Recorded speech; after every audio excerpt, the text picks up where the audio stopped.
Land మీద పెట్టినోడు ఎప్పుడు కూడా లాస్ అవ్వడు అనే కోట్ ఉంది. ల్యాండ్ మీద పెట్టి సూసైడ్ చేసుకున్న వాళ్ళు, ఇవాళ తీసిన వాళ్ళు, దేశాలనే వదిలేసిపోయిన వాళ్ళు వందల స్టోరీస్ తెలుసు. బట్ వాటి గురించి ఎందుకు మాట్లాడరు? ఇవి ఎవ్వరు ముందొచ్చి మాట్లాడరు. టీవీల ముందు, షోల ముందు. రియల్టర్ గా బిగ్గెస్ట్ అడ్వాంటేజ్ ఏంటి? I'll get straight to the point. Incentive ఏం లేదు ఇక్కడ. ఆ ఇన్సెంటివ్ కమిషన్. డిసడ్వాంటేజ్ ఏంటి దీంట్లో? నేను ఆ రోజు ఒక 10 ప్రాపర్టీస్ చూస్తే 90 to 80% of those properties I don't want to visit అది.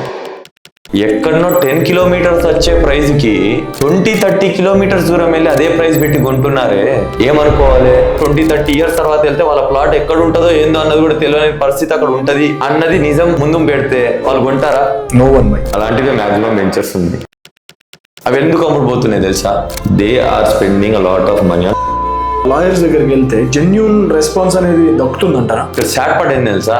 మోసపోయినోడు కూడా దాన్ని మళ్ళీ గెట్ రిడ్ ఆఫ్ చేసుకుని ఇంకోని మోసం చేసుకుని వాడు పెట్టిన డబ్బు రికవర్ చేసుకుని బయటపడదాం అనుకుంటాడు. ఆత్మహత్యలు చేసుకుని వాళ్ళు ఎంతమంది ఉన్నారని? అన్నదమ్ములు ఇక ఎన్ని చెప్పాలి నేను. The toughest part is not getting the success. The toughest part is maintaining that success. Hello civil bros. So ఈ పాడ్కాస్ట్ వచ్చేసి అబౌట్ రియల్ ఎస్టేట్ అనమాట. He's an actor, he's a builder, he's a realtor, he's into sales also. So multi talented person అనమాట. Mainly 17 to 20 years of experience in real estate. నా suggestion అయితే ఈ వీడియోని miss అవ్వద్దు, skip చేయొద్దు. Real estate లో ఎదగాలనుకున్న వాళ్ళకి ఒక బిజినెస్ మాడ్యూల్ ఉంటుంది దీంట్లో. Let's start our podcast. Hi Rohit అన్న. Hi Rajesh. Welcome to our civil brother fraternity, civil brother channel. Thank you. I'm happy to be here. So మా audience కి చిన్న రియల్ ఎస్టేట్ టచ్ ఇద్దాం అని చెప్పేసి మిమ్మల్ని అయితే ఇన్వైట్ చేయడం జరిగింది. యాక్సెప్ట్ చేసి వచ్చినందుకు చాలా thanks. Let's dive into our podcast అన్న. నాకు కూడా టైం వేస్ట్ చేయాలని అస్సలు లేదు. సో 19 years లో మీ ఫస్ట్ ప్లాట్ తీసుకున్నారు మీరు. దాని తర్వాత ఎలా ఉందన్న జర్నీ అనేది? ఆ ప్లాట్ అన్నది ట్రాన్సాక్షన్ నేను చేశాను. దాని విజన్ లేకుంటే తీసుకుందాము అన్న ఐడియా నాది కావచ్చు. But the funds were paid by my father only. Okay. So ఇక్కడ ఇంపార్టెంట్ ఏంటంటే whole point I want to tell is, ఒక ఫ్యామిలీలో కొందరికి విజన్ ఉంటుంది, కొన్ని డ్రీమ్స్ ఉంటాయి. దాన్ని ఒక ఫ్యామిలీగా టుగెదర్ అన్నది మనం సపోర్ట్ చేయాలి. కొన్నిసార్లు ఏంటంటే చిన్నవాళ్ళైనా పెద్దవాళ్ళైనా లేకుంటే కొన్ని ఇంట్లో ఏంటంటే లేడీస్ చాలా మంచి అడ్వైస్ ఇస్తారు, కానీ అది ఒక అడ్వైస్ ని ఒక ఓపెన్ మైండ్ తోని, ఒక ఓపెన్ ఇయర్స్ తో యాక్సెప్ట్ చేసి వీళ్ళు అన్న దాంట్లో ఏమైనా నిజం ఉందా, నిజంగా అది మనకి బెనిఫిట్ అవుతుందా అని ఎంతమంది ఆలోచిస్తున్నారు. దానివల్ల చాలా మంది చాలా ఆపర్చునిటీస్ కోల్పోతారు. ఒక్కటి ఫస్ట్ ఏంటంటే ఏదైనా మనం వినాలంటే అది ఐ డోంట్ నో అన్న కాన్సెప్ట్ లాగా let me learn, let's see what they trying to tell. Maybe I don't know, maybe I'm not right. First I know అన్న ఫీలింగ్ అన్నది వదిలేయాలి.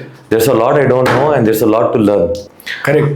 ఆ మైండ్ సెట్ ఉన్నప్పుడు our mind will be open to learning and hearing many things from many people. ఇంట్లో ఏంటంటే sometimes we think that advice are help is somewhere else. The advice and help is actually right next to us within our family only.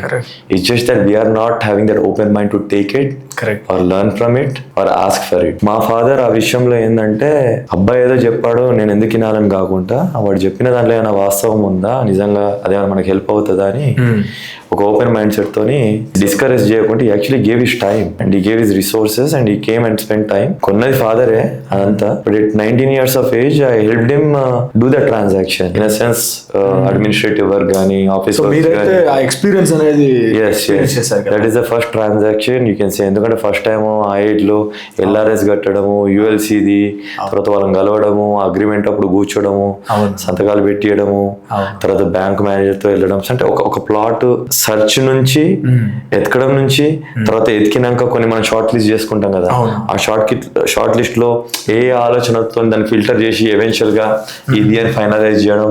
ఆ ఇది అని finalise అయినాక ఈ రేట్లు మాట్లాడడము, తర్వాత ఏజెంట్స్ తో వెళ్ళడము. అది ఎగ్జాక్ట్ ఇదే టైము. ఎందుకంటే రిమెంబర్ అప్పుడు కూడా వెళ్ళి మేము ఓల్డ్ సిటీలో హలీం తిన్నాం అన్నట్టు. సో అలా గుర్తుకుంది నాకు. మళ్ళీ ఏజెంట్స్ వాళ్ళకి ఛాయలు తాగేయడము, కూర్చోబెట్టడం, తిండి పెట్టడం, వాళ్ళు మనకు చెప్తా ఉంటారు, వాళ్ళు కూడా మోటివేషన్. ట్రాన్సాక్షన్స్ లో కూడా ఏంటంటే ఏజెంట్స్ చాలా ఇంపార్టెంట్ పార్ట్. చాలా మంది అనుకుంటారు మనం ఒక ప్రాపర్టీ తీసేసుకున్నాము, ఏజెంట్స్ కూర్చున్నాకనే సంపాదిస్తున్నారు, అసలు వీళ్ళకి ఎందుకు డబ్బులు ఇవ్వాలి, మనము వీళ్ళు ఏం పడ్డారు కష్టం అంటారు. నేను ఒకటి చెప్పాలనుకుంటున్నా, మన జీవితంలో ఏదైనా మనం మంచి జరిగింది అనుకో, మనకు మంచి జరిగింది అనుకుంటాం, కానీ ఆ మంచికి ఎవరు కారణం అన్నది ఆలోచించాలి. సో నేనేమంటున్నా అంటే ఈ రోజు నేను ఒక ప్రాపర్టీ కొన్నాను, అది నాకు మంచి జరిగింది, దాన్ని అది పెరిగింది, ఇది ట్రాన్సాక్షన్ చేశాను అంటున్నానే, ఆ ట్రాన్సాక్షన్ కి కారణం ఎవరు? ఏజెంట్.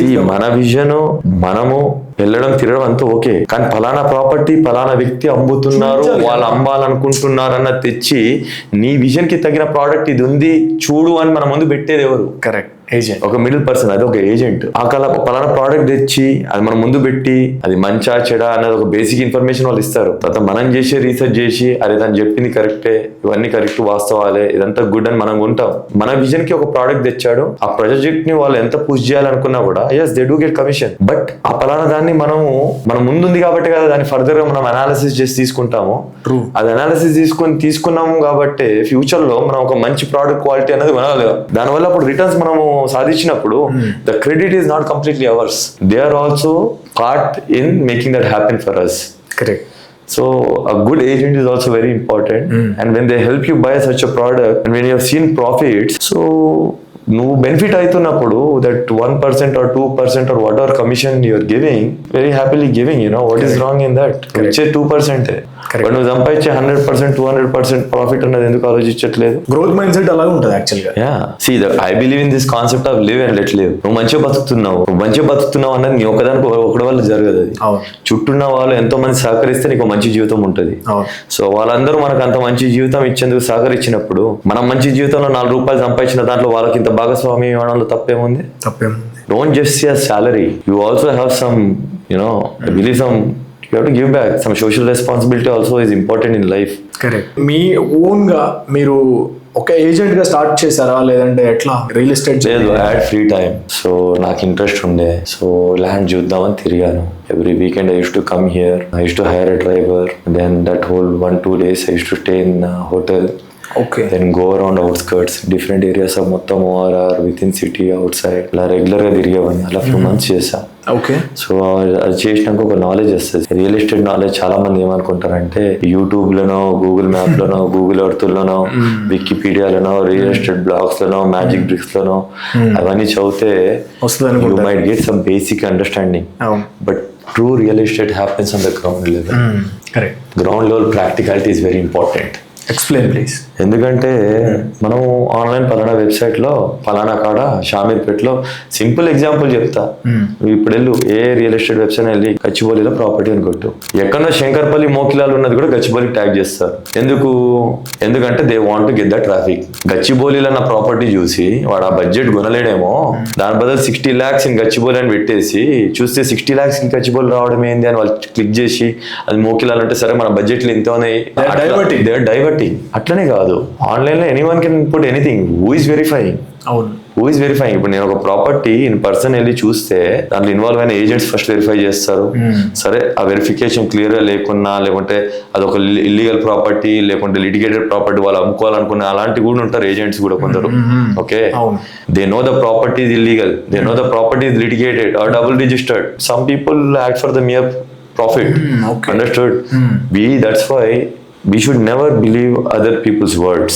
వాళ్ళు చెప్పేది వాళ్ళు చెప్తారు, but we should always do our own due diligence. Correct. నేను what ever knowledge I have also I always take legal opinion. And ఇంకోటి నేను లైఫ్ లో నేర్చుకుంది వన్ ఆఫ్ ద ఎక్స్పీరియన్స్ ఏంటంటే, ఎవరైనా కొత్త రియల్ ఎస్టేట్లు వచ్చి ఫస్ట్ టైం ప్రాపర్టీ కొంటున్నప్పుడు GHMC permissions, HMDA layout, DTCP approved layout ఇవి కొన్నా కూడా always try to buy a property through bank loan. Yes, నేను ఏదైతే నీకు చెప్పానో 2008 property 8 or 9, that is also we bought through bank loan, that through LIC. So ఒక ఈ LIC, SBI, major banks ఇవన్నీ ఏంటంటే they have a very strong legal team. So వాళ్ళు చాలా ఇయర్స్ ఆఫ్ ఈసీ, చాలా ఇయర్స్ ఆఫ్ ల్యాండ్ రికార్డ్స్, చాలా verification, physical, online అన్ని చూసి దాని మీద ఇంకేం మార్టిగేజెస్ పెట్టలేదు, దాని మీద ఏం అప్పులు లేవు, ఏం కేసెస్ లేవు, అన్ని క్లియర్గా ఉన్నాయని వాళ్ళ లీగల్ టీమ్ చెప్తేనే they will further give you loan. అంటే నువ్వు లీగల్ ఫీజు కట్టకుంటేనే, నీకు అంత హెడేక్ లేకుంటేనే, నువ్వు వాళ్ళని నమ్మడమే కాకుండా ఒక ప్రాపర్ లీగల్ టీమ్ ఒక బ్యాంకుకి ఇస్తున్నావు అంటే, అరే బాబు లీగల్ చెక్ చేయండి, బ్యాక్గ్రౌండ్ చెక్ చేయండి, అన్ని చెక్ చేసి మీరు మీ డబ్బులు ఇచ్చేసి నా కాగితాలు మీరు పెట్టుకోండి. ఆ డబ్బులు ఇస్తారు కదా, మనం కట్టాలి కదా. ఏ రోజు కస్టమర్ కట్టకుండా ఏదైనా చేతులు ఎత్తేసినా వాడు కట్టలేని పరిస్థితిలో ఆ ప్రాపర్టీని అమ్మి రికవర్ చేసుకునేది ఎవరు? ఆ బ్యాంకే కదా. లాస్ అయినా ప్రాఫిట్ అయినా బ్యాంక్ కదా. సో అప్పుడు వాళ్ళు అమ్ముకున్నా కూడా they will get their part. Whatever extra is will be yours only. But the thing is, the biggest benefit is For suppose you have the money to buy, it's a government approved plot, so you can, and you have the salary to get the loan, go ahead with the bank loan. That is the advice I give. Why means you might have done due diligence, you might have given to your lawyer who has gone through the papers, even he has approved, you ask the neighbors, you took all the details, you have your own experience, you believe everything is good. But still, if you have the eligibility of loan and you don't have the intent to use the loan somewhere else, use it and buy the property through bank. Correct. But నాకు ఒక doubt ఏంటంటే అన్న, ఇక్కడ ఒక bench marks ఉంటాయి అన్నమాట. అంటే ఒక సర్టెన్ బౌండరీస్ ఉంటాయి. లాయర్ దగ్గరికి ఎవరు వెళ్తారు? మోస్ట్లీ ఒక లెవెల్లో ఉన్న వాళ్ళు వరకే వెళ్తున్నారు. బట్ బిలో లెవెల్లో ఉన్న వాళ్ళకి ఎలా సజెస్ట్ చేస్తారు? ఈ రియల్ ఎస్టేట్ లో ఏంటంటే చాలా మంది మాటలు బట్టి, చెప్పుడు మాటలు బట్టి, రెఫరెన్సెస్ బట్టి వెళ్తారు. This is the sad part. Mouth word only. Yes, ఎందుకంటే నాకున్న అవగాహనలో, నేను తిరిగిన దాంట్లో, నా బడ్జెట్ లో ఏడా సిటీకి ఎంత దూరం వెళ్తే దొరుకుతుందో అన్నది నాకు ఒక అవగాహన ఉంది. ప్రతి మనిషికి ఒక బడ్జెట్ ఉంటుంది. ఆ బడ్జెట్ ప్రకారం వాళ్ళు ఇసుకుతారు. Okay, majority of the customers so what I realised is, నా బడ్జెట్ లో పలానా కాడ for suppose 10,000 per square yard ఉందనుకో, ORR ఒక 20 kilometers రేడియస్ లో ఆడ 10,000 నడుస్తుందని నేను ఒక 1 month తిరిగి వేరే విలేజెస్ వెళ్ళేసి గ్రౌండ్ లెవెల్లో డ్రైవ్ చేసి విలేజెస్ వెళ్ళి లేఅవుట్లలో ఏజెంట్లను అందరినీ కలిసి మాట్లాడితే, ఓహో నాకు కావాల్సిన 10,000 per square yard బడ్జెట్ లో ఇంత దూరం వెళ్తే దొరుకుతుందా, ఈ పలానా విలేజెస్ లో దొరుకుతున్నాయా, అది కూడా ఈ పలానా DTCPయా, ఫుల్ అప్రూవ్డ్, లేకుంటే జీపీ లేఅవుటా, లేకుంటే HMD అనేది ఒక అవగాహన వచ్చేస్తుంది. పాయింట్ ఏంటంటే, ఇప్పుడు ఆడ 10,000 ఉందని గ్రౌండ్ రియాలిటీ నాకు తెలిసింది. ఎక్కడనో మహబూబ్ నగర్ లో, ఎక్కడనో వరంగల్లో, ఎక్కడనో అమెరికాలో కూర్చొని, ఎక్కడనో 10 kilometers వచ్చే ప్రైజ్ కి 20-30 kilometers దూరం వెళ్ళి అదే ప్రైస్ పెట్టి కొంటున్నారే, ఏమనుకోవాలి? నువ్వు బంగారం రేట్ బంగారానికి పెట్టాలి, వెండి రేట్ పెట్టాలి. నువ్వు వెండిని బంగారం రేట్ పెట్టి కొంటున్నావే, దాన్ని ఏమనుకోవాలి? మైండ్ సెట్ అలా ఉంది. మైండ్ సెట్ కాదు. రియల్ ఎస్టేట్ లో ప్రాబ్లం ఏంటంటే, వాళ్ళకి మంచి బిజినెస్ జరుగుతుంది మళ్ళా. ఓకే, ఏదైతే ఇక్కడ ఏంటంటే gullible middle class, lower middle class, ఒక సెగ్మెంట్ ఆఫ్ బ్రాకెట్ ఉంటది. That's what most affordable. అది కాలక్రమేణా పెరుగుతుంది. ఒకప్పుడు 10 లక్షలకు 200 గజాలు దొరికేది, అవును, ఇప్పుడు 15 lakhs ఉండొచ్చు, 20 lakhs ఉండొచ్చు. సో వీళ్ళు ఏం చేస్తున్నారంటే, ఏ ప్రైస్ రేంజ్ లో చాలా మంది అఫోర్డబిలిటీ ఉంటుంది, లోన్ ఎలిజిబిలిటీ ఉంటుంది. ఓకే, 15 to 30 lakhs అనుకో. ఈ 15 to 30 lakhs లో నువ్వు సిటీకి దగ్గరకు వస్తా ఉంటే number of yards you can offer to the customer అనేది పెరిగిపోతుంది. ఒకప్పుడు 200 గజాలంటే చిన్న ప్లాట్. ఒకప్పుడు స్టార్టింగ్ లో ఐఎమ్ టాకింగ్ అబౌట్ 2006-2005 లో 267 square yards చేసేటోళ్ళు ప్లాట్ సైజ్ బేసిక్ గా వెంచర్ లో. దాని తర్వాత 200 దాని ముందు కూడా ఉండే, తర్వాత 200 స్టాండర్డ్ అయింది. ఇప్పుడు కొత్త స్టాండర్డ్ నేను చూసింది లాస్ట్ 4 years బ్యాక్ ఒక వెంచర్ లో తీసుకుంటే 167. ఇప్పుడు కొత్తగా 121 yards కూడా చూస్తున్నాను నేను లేఅవుట్ వెంచర్స్ లో. 121 yards తో కూడా మంచి ఇల్లు కట్టచ్చు, ఏం లేదు. నేను అనేది ఏంటంటే, plot cost of per square yard అనేది పెరుగుతుంది. దాన్ని కస్టమర్ కంపాలన్నప్పుడు స్క్వేర్ యార్డ్ సైజ్ తగ్గించాలి. అదే బ్రాకెట్ ఆఫ్ ప్రైస్ లో అమ్ముతున్నారు. సో ఇక్కడ ప్రాబ్లం ఎక్కడైతుందంటే, you are getting the customer, you are getting the product.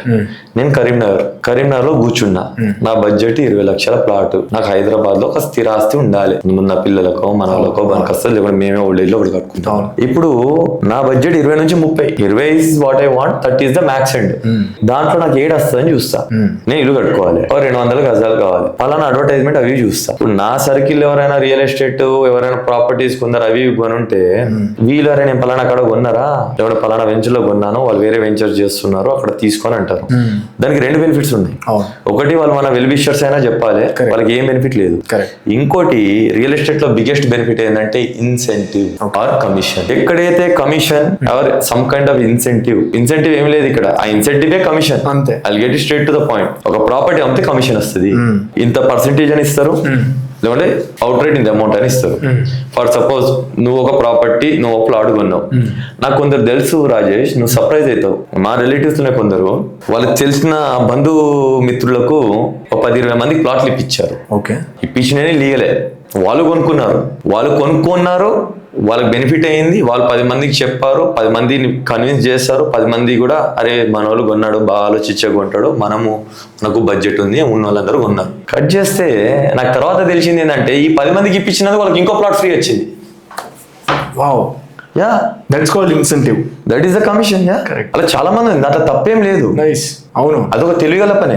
తెలివి పని. వాళ్ళు బాగుపడ్డారు, వాళ్ళకు నాలెడ్జ్ ఉంది, మళ్ళీ నాకు ఈ నాలెడ్జ్ ఉంది, పలానా ప్రోడక్ట్ నాకు ఈ ప్రైస్ కి వస్తుంది, దానివల్ల నేను బెనిఫిట్ అవ్వదు. ఈ బెనిఫిట్ ని నేను 10 మందికి ఎందుకు షేర్ చేయాలి? అవును, నేను ఎందుకు నా ఫ్రెండ్స్ కి సర్కిల్ షేర్ చేయాలి? ఇప్పుడు నీకు తెలిసి ఎంతమంది షేర్ చేస్తారు? చాలా నేరో మైండెడ్ అది. సో అలా షేర్ చేసినందుకు వాళ్ళు బెనిఫిట్ పొందారు. అవును, అలా హెల్ప్ చేసేవాళ్ళు. సో ఈ బెనిఫిట్ ఇన్సెంటివ్ అండ్ కమిషన్ చక్కర్లో చాలా మంది ఈ రోజుల్లో ఒక 3,000 వచ్చే గజాన్ని 10,000 కమ్మి వాళ్ళకి వచ్చే 1,000-2,000 కమిషన్ కోసము చాలా మందిని ఓకే ట్రాప్ చేస్తున్నారు. నేను దాన్ని ట్రాప్ అని ఎందుకంటా అంటే, ఒక ఫ్యామిలీ రూపాయి పోగేసి ఒక 15 ఏళ్ళలో ఇల్లు కట్టుకుందాము, ఒక రిటైర్మెంట్ కో, లేకుంటే వాళ్ళ పిల్లలకో, లేకుంటే వాళ్ళ పిల్లల మ్యారేజ్ కో ఒక గిఫ్ట్ ఇద్దామని ఒక కోరికతోని ఎక్కడో పని చేసుకొని ఎవరినో నమ్మి ఒక కాడ ఇన్వెస్ట్ చేద్దాం అనుకుంటే, ఆ ప్రాపర్టీ లీగలే కావచ్చు, ఆ ప్రాపర్టీ 100% క్లియర్ ప్రాపర్టీయే కావచ్చు, కానీ వాళ్ళు 15 ఏళ్లలో వాళ్ళకి పనికి వస్తుంది, లివబుల్ అవుతుంది, సిటీ ఎక్స్పాండ్ అవుతుంది, లేకుంటే ఒక సిటీ అవుతుంది, ఒక లివబుల్ ప్లేస్ అవుతుంది అన్నది ఆ డ్రీమ్ తో కొన్నారే. కానీ అది వాళ్ళు చచ్చిపోయే వారికి కూడా అది సిటీ కాదు, డ్రీమ్ కాదు, లివబుల్ కాదు. ఇన్ఫాక్ట్ 20-30 ఇయర్స్ తర్వాత వెళ్తే వాళ్ళ ప్లాట్ ఎక్కడ ఉంటుందో ఏందో అన్నది కూడా తెలియని పరిస్థితి అక్కడ ఉంటది అన్నది నిజం ముందు పెడితే వాళ్ళు కొంటారా? నో వన్ బై వీళ్ళు నోను కదా. ఇప్పుడు మీ లైఫ్ లో ఆడ డెవలప్మెంట్ మీరు చూడరు, అది రాదు, మీకు బనికి రాదు, కానీ మీ పిల్లలకు మీ గ్రాండ్ కిడ్స్ కు బనికి అవ్వచ్చు, కానీ ప్రాపర్టీ మాత్రం క్లియర్. కొంటారా అంటే ఎంతమంది కొంటారు? ఎవడు ఆ ఇంట్రెస్ట్ అనేది చూపించాడు. కానీ అలాంటివే మాక్సిమం వెంచర్స్ ఉన్నాయి. అవి ఎందుకు అమ్ముడుపోతున్నాయి తెలుసా? ఆడ they are spending a lot of money on marketing. They have ఎట్లయితే ఆంబే అట్లా చైన్లింగ్ మార్కెటింగ్. కస్టమర్స్ ని పెట్టుకుంటారు, సేల్స్ వాళ్ళను పిలిపిస్తారు, సేల్స్ వాళ్ళకి మంచి ఇన్సెంటివ్ ఇస్తారు, మంచి ట్రైనింగ్ ఇస్తారు, అమ్ముతే వాళ్ళకి బ్యాంకాక్ లో, సింగపూర్ లో, మంచి దుబాయ్ లో ట్రిప్స్ పట్టుకెళ్తారు, గిఫ్ట్స్ ఇస్తారు, వాళ్ళకి ప్రమోషన్స్ ఇస్తారు, వాళ్ళ ఫుడ్ గిడ్డు అకామిడేషన్ అన్ని ఇస్తారు. అంటే కంపెనీ స్కేల్ బట్టి వాళ్ళ బట్టి తప్పేం లేదు. కానీ మనం ఒక రూపాయి వస్తువుని 4 రూపాయలకు అమ్ముతున్నాము, మీ తెలివితేటలన్నీ వాడి. అర్థమైందా? రూపాయి వస్తుంది 4 రూపాయలు కొనేటోళ్ళందరినీ పోగేసుకొని రాండి, దాంట్లో మీరు ఆటానో చారానో తీసుకోండి, మేము 2.5 సంపాదించుకుంటాము, మళ్ళీ సంపాదించిన 2.5లో మళ్ళీ ఇంకో ఆటానో చారానోతోనో మీకు ట్రిప్పులు గిప్పులు ఆర్గనైజ్ చేసుకుంటే మా సంస్థను మేము పెంచుతున్నామని. నువ్వు డబ్బులు సంపాదించుకో, డబ్బులు కానీ ఒక మనిషి డ్రీమ్ ని, ఒక మనిషి అవసరాన్ని, ఒక మనిషి కళను నువ్వు చూపించేదేంది, చెప్పేదేంది, చేసేదేంది? ఇలాంటి ఫేస్ చేశారా? ఇలాంటివి నన్ను చాలా కంపెనీస్ నన్ను కూడా బట్కెళ్ళి చూపించారు. ఓకే, నాకెంత నాలెడ్జ్ ఉంది, నేను ఎంత డెప్త్ లో ఉన్నానో వాళ్ళకి తెలియదు, కానీ నాకు కొన్ని ఎథిక్స్ ఉన్నాయి. నేను అలాంటి పనులు చేయొచ్చు. I will never do. చూడు రాజేష్, పలానా వస్తువు కొంటే నీకు బెనిఫిట్ అవుతుందని నేను అనొచ్చు. అది నిజంగా నీకు బెనిఫిట్ అయింది అనుకో, నువ్వు 10,000 20,000 నువ్వు నాకు ఫోన్ చేసి నువ్వు చెప్పకపోవచ్చు అన్న నీ వల్ల బెనిఫిట్ అయిందని. కానీ అరే ఈ పలానా వస్తువు అన్న అప్పుడు కొనుక్కోమన్నాడు కదా, నేను విన్నాను మాట, కొన్నాను, ఈ రోజు ఒక మంచి దీంట్లో గిల్లో కొనుక్కున్నాను, లేకుంటే నా అవసరం మనకు వచ్చింది అన్నప్పుడు నువ్వు తలుచుకుంటావా లేదా? 100% అవునా? అదే వస్తువు నేను నీకు ఇప్పించాను, అన్న ఇదేదో డెవలప్మెంట్ వస్తుంది అన్నాడు, అదన్నాడు, ఇదన్నాడు, నాకు ఇప్పించాడు, నేను అన్న మాట నమ్మి కొన్నాను, అది ప్రాపర్టీ కరెక్టే. కానీ ఈ రోజు నీ భార్య, నీ పిల్లలు వాళ్ళు ఆడి ఇప్పుడు వెళ్తే తొండలు కూడా గుడ్లు పెట్టలేని పరిస్థితి ఉంది, ఏ డెవలప్మెంట్ లేదు. ఇన్ఫాక్ట్ నువ్వు కొన్న వెంచర్ లో నీ ప్లాట్ ఎక్కడుందో కూడా చూస్తే కూడా ఎక్కడుందో కూడా తెలియని పరిస్థితి. అప్పుడు వేసిన రోడ్లు లేవు, డివైడర్లు లేవు, ఆ పెట్టిన చెట్లు ఎండిపోయినాయి, ఆ గేటుకి సున్నమేసి పెయింట్ వేసేటోడు లేడు, అదొక గోస్ట్ టౌన్ లాగా అయిపోయింది అన్నప్పుడు ఆ ఇన్వెస్ట్మెంట్ ను చూసి నువ్వు హ్యాపీగా ఫీల్ అవుతావా, లేకుంటే నీకు మోసమైందని నువ్వు ఫీల్ అవుతావా? Obviously మోసమైందనే feel. నేనేమంటా, ఒక వ్యక్తి కష్టపడి ఒక ప్లాట్ కొని డబ్బులు ఇచ్చాడే, ఆల్రెడీ ఇలాంటి వాటిలో మోసపోతే వాడు కాన్ఫిడెన్స్ అనేది ఎలా ఉంటుంది? ఇంకోసారి ఆ ఫీల్డ్ లో ఎంటర్ అయ్యి ఇంకా ఇన్వెస్ట్ చేద్దాం అనుకుంటాడా, లేకుంటే నేను మోసపోయానని ఇంకోసారి ఇన్వెస్ట్మెంట్ చేసేందుకు 10 సార్లు ఆలోచిస్తాడా? 10 సార్లు ఆలోచిస్తాడు మన దగ్గర. అర్థమైందా? ఈ రియల్ ఎస్టేట్ లో ఇప్పుడున్న పరిస్థితిలో చాలా మంది దీంట్లో క్విక్ ప్రాఫిట్స్ గురించి అందరూ మాట్లాడతారు. ఎంతమంది వచ్చి నేను ఈ పలానా ప్రాపర్టీ కొన్నా నాకు మోసం జరిగిందిరా అని చెప్పేటోళ్ళు ఎంతమంది ఉంటారు? నేను పలానా ప్రాపర్టీ కొన్నాను ఇది కబ్జా అయిందని ఎంతమంది చెప్తారు? నేను పలానా ప్రాపర్టీ కొన్నాను, నన్ను ఒకడు అడ్వాంటేజ్ తీసుకొని మోసం చేసి నా డబ్బులు తీసుకొని పోయినాడు ఎంతమంది చెప్తాడు? ఇవెవ్వరు ముందొచ్చి మాట్లాడరు టీవీల ముందు, షోల ముందు. ఇవన్నీ లాయర్స్ దగ్గరికి వెళ్తే వాళ్ళు చెప్తారు. రోజు కొన్ని 1000 cases, 1000 litigations. That is the problem. But middle class person అన్నయ్య ఇన్ కేస్ ఆ లిటిగేషన్ కేసు తీసుకెళ్లి లాయర్స్ దగ్గరికి వెళ్తే జెన్యూన్ రెస్పాన్స్ అనేది దొరుకుతుందంటారా? దొరుకుతుందంటే ఇప్పుడు అది depends on what the case is. And number 2 ఏంటంటే ఇప్పుడు నువ్వు అన్ని లీగల్ గా కొన్నావు, అన్ని క్లియర్ గా ఉన్నాయి, కానీ అది నువ్వు అనుకున్న 10 years డెవలప్మెంట్ రాలేదు, 20-30 years తర్వాత డెవలప్మెంట్ వస్తాం. మీరు దాంట్లో చేసేది ఏముంటది? అది నువ్వు నీ డ్యూ డిలిజెన్స్ చేయలేదు. లిటిగేషన్ అనుకుంటావా? చాలా మటుకి ఓపెన్ గా మాట్లాడాలంటే లిటిగేషన్స్, ప్రాపర్టీ, సివిల్ కేసెస్ అన్నది టైం టేకింగ్ మన దగ్గర. See it all depends on the evidence and how strong your case is and the kind of advocates, how experienced they are. But one thing I'll tell you, there are some legal cases which have been going on for even generations. కొన్ని cases ఎలా ఉంటాయి అంటే public versus పబ్లికే కాకుండా public versus government versus private అవి కూడా ఉంటాయి. ఇప్పుడు పలానా స్థలం ఉంది, వీళ్ళు వచ్చి ఏమంటారు, మా తాతలు ముత్తాతల నుంచి మాకు వచ్చింది, మేము పొజిషన్ ఉన్నాం అంటాడు. ఇంకోటి వచ్చి అంటాడు, సార్ వీళ్ళు పొజిషన్లు ఉన్నారు కరెక్టే, కానీ వీళ్ళు మాత్రం అగ్రిమెంట్ చేసుకొని మాకు సేల్ చేస్తారు, దీంట్లో కొందరు ఫ్యామిలీ మెంబర్స్, మేము వాళ్ళకి డబ్బులు కూడా ఇచ్చాము, ట్రాన్సాక్షన్ చేసాము కాబట్టి మాకు రిజిస్టర్ అయిందని వీళ్ళు అంటారు. ఇంకోళ్ళు ఇప్పుడు డైరెక్ట్ కొన్నిసార్లు గవర్నమెంట్ వచ్చేసి మాకు ఇన్ని ప్రాపర్టీస్ ఉన్నాయి, this land belongs in the government land అని అంటారు. అప్పుడు ఏం చేస్తావు? ఎవరు విన్ అవుతారు? That court will decide. ఇప్పుడు ఎన్ని కేసెస్ లేవు which are fought between private individuals and government. ఇప్పుడు ఎన్నో మనం ల్యాండ్ మార్క్ కేసెస్ చూస్తాము, అది గవర్నమెంట్ ల్యాండ్, వీళ్ళు వచ్చేసి ప్రైవేట్ వాళ్ళు పొజిషన్ లో ఉన్నారు, లేకుంటే ప్రైవేట్ వాళ్ళు ఇది మాదని అంటారు. అక్కడ గవర్నమెంట్ డెవలప్మెంట్ చేద్దామంటే ఈ ప్రైవేట్ వాళ్ళు మాదని అన్నారు కాబట్టి కేసు నడుస్తుంది. ఆ కేసు నడిచి ఎవెన్చువల్ గా కేసు అయితే పలానా ఇండివిజువల్ కైనా అని చెప్పాలి, లేకుంటే గవర్నమెంట్ కైనా చెప్పాలి. అప్పటి వరకు అక్కడ డెవలప్మెంట్ కాదు, లాక్ అయిపోతుంది. గవర్నమెంట్ ఫేవర్ వచ్చింది అనుకో, వెల్ అండ్ గుడ్. ప్రైవేట్ కి ఫేవర్ వస్తే వాళ్ళు వెల్ అండ్ గుడ్. కానీ ఇక్కడ పాయింట్ ఏంటంటే గవర్నమెంట్ కి ఫేవర్ వచ్చే వారికి ఆ ల్యాండ్ డెవలప్మెంట్ కాకుంటుంది, ప్రైవేట్ కి ఫేవర్ వచ్చే వారికి ఆ ల్యాండ్ అమ్ముకోకుండా వాళ్ళు డెవలప్ కాకుండా స్టక్ అయి ఉంటారు. ఇక్కడ biggest thing about the problem ఏంటంటే justice will be given, justice will come. If it's not instant you are stuck until you get the justice కదా. కరెక్ట్. ఇప్పుడు నాకు స్థిరాస్తుంది, నేను కష్టపడి కొన్నది ఎందుకు? అనుభవించేందుకే కదా. అదొక డెవలప్మెంట్ వచ్చి దాంతో ఇంట్లో నేను ఒక ఫ్లాటో అపార్ట్మెంటో లేకపోతే నా పిల్లల పెళ్లికో దేనికో అమ్ముకోనేందుకే. అవును. వెయిట్ చేసి డెవలప్మెంట్ చుట్టొచ్చేసి ఇప్పుడు దాన్ని అమ్ముకుంటాము ప్రాఫిట్ కి, పిల్లల పెళ్లి కోసమో, ఎడ్యుకేషన్ కోసమో, హెల్త్ పర్పస్ కోసమో అనుకున్నప్పుడు అది కేసు నడుస్తే నీ నీడ్ రిక్వైర్మెంట్ ఫుల్ఫిల్ కానప్పుడు ఎందుకు అస్థిరాస్తుండి కూడా? దాని ప్లేస్ లో ఆత్మహత్యలు చేసుకునే వాళ్ళు ఎంతమంది ఉన్నారని అన్నదమ్ములు ఇక ఎన్ని చెప్పాలి నేను. బట్ అన్నయ్య రియల్ ఎస్టేట్ లో బిగ్గెస్ట్ అడ్వాంటేజ్ ఏంటి యాజ్ ఏ రియల్టర్ గా? ఈ రియల్ ఎస్టేట్ లో బిగ్గెస్ట్ అడ్వాంటేజ్ ఏంటంటే if you know what you doing, you have good knowledge and you have good knowledge on ground. Theoretical knowledge is very important. Where it is important అంటే GHMC HMDA ప్రకారము set back అంటే ఏంది, floor rise అంటే ఏంది, lake ఇంత set back ఉండాలి, buffer zone అని. ఇదేనా నిన్న కాక మొన్న వచ్చిన కాన్సెప్ట్? నేను 10-15 years బ్యాక్ అప్పుడే బఫర్ జోన్ ఏంది, ఒక లింక్ కాలువకి అయితే ఎంత ఉండాలి, ఒక 30 hectares బిలో లేక్ అయితే ఎంత, అబో లేక్ అయితే ఎంత బఫర్ జోన్ అని ఉండేది. తర్వాత 10-15 years అగో బిఫోర్ కాంగ్రెస్ ప్రభుత్వం అప్పుడు అనుకుంటా they have done around 2014-17 period city outskirts లో ఉన్న లేక్స్ కూడా శాటిలైట్ మ్యాప్ తోని జియో ట్యాగింగ్ చేసేసి బఫర్ జోన్స్ పెట్టి మ్యాప్లు పెట్టారు. Okay. And they are available online. నువ్వు పలానా డిస్ట్రిక్ట్ పలానా లేక్, ఆ లేక్ పేరు ఉంటది కదా, అవును, పలానా కుంట పలానా చెరువు అని, ఆ పలానా లేక్ అని సెలెక్ట్ చేసేసి నువ్వు ఆ పీడిఎఫ్ ని కూడా డౌన్లోడ్ చేయొచ్చు. This is there. So you have to go and make use of this websites. ఈ వెబ్సైట్స్ లో చాలా ఇన్ఫర్మేషన్ ఉంటుంది. ఇప్పుడు చాలా మంది ఇప్పుడు పలానా ల్యాండ్ డీటెయిల్స్ కావాలంటే కూడా వెళ్ళి ఆ ఏజెంట్ నో సబ్ రిజిస్టర్ ఆఫీస్ లో తీసుకోవాలి, మీ సేవ అని అనుకుంటారు. If you spend just decent amount of time, మళ్ళీ వాళ్ళు లేదు అదే వెబ్సైట్ లో కొడతారు, ఓటీపీ వస్తుంది, ఓటీపీ ఎంటర్ చేస్తే అది మొత్తం డీటెయిల్ చెప్తుంది. కొన్ని విషయాలకు నువ్వు ఆఫీస్ వెళ్ళడం ఉంటుంది. జస్ట్ అవేర్నెస్ అనేది లేక చాలా మంది స్టూడెంట్స్ కూడా, చదువుకున్న వాళ్ళు కూడా చాలా మంది they are going like help కోసం వెళ్ళిపోతున్నారు. ఇప్పుడు అవైలబిలిటీ ల్యాప్టాప్ ఉంది, they can do on their own, but వీళ్ళు డిపెండ్ అయిపోతున్నారు అన్నమాట.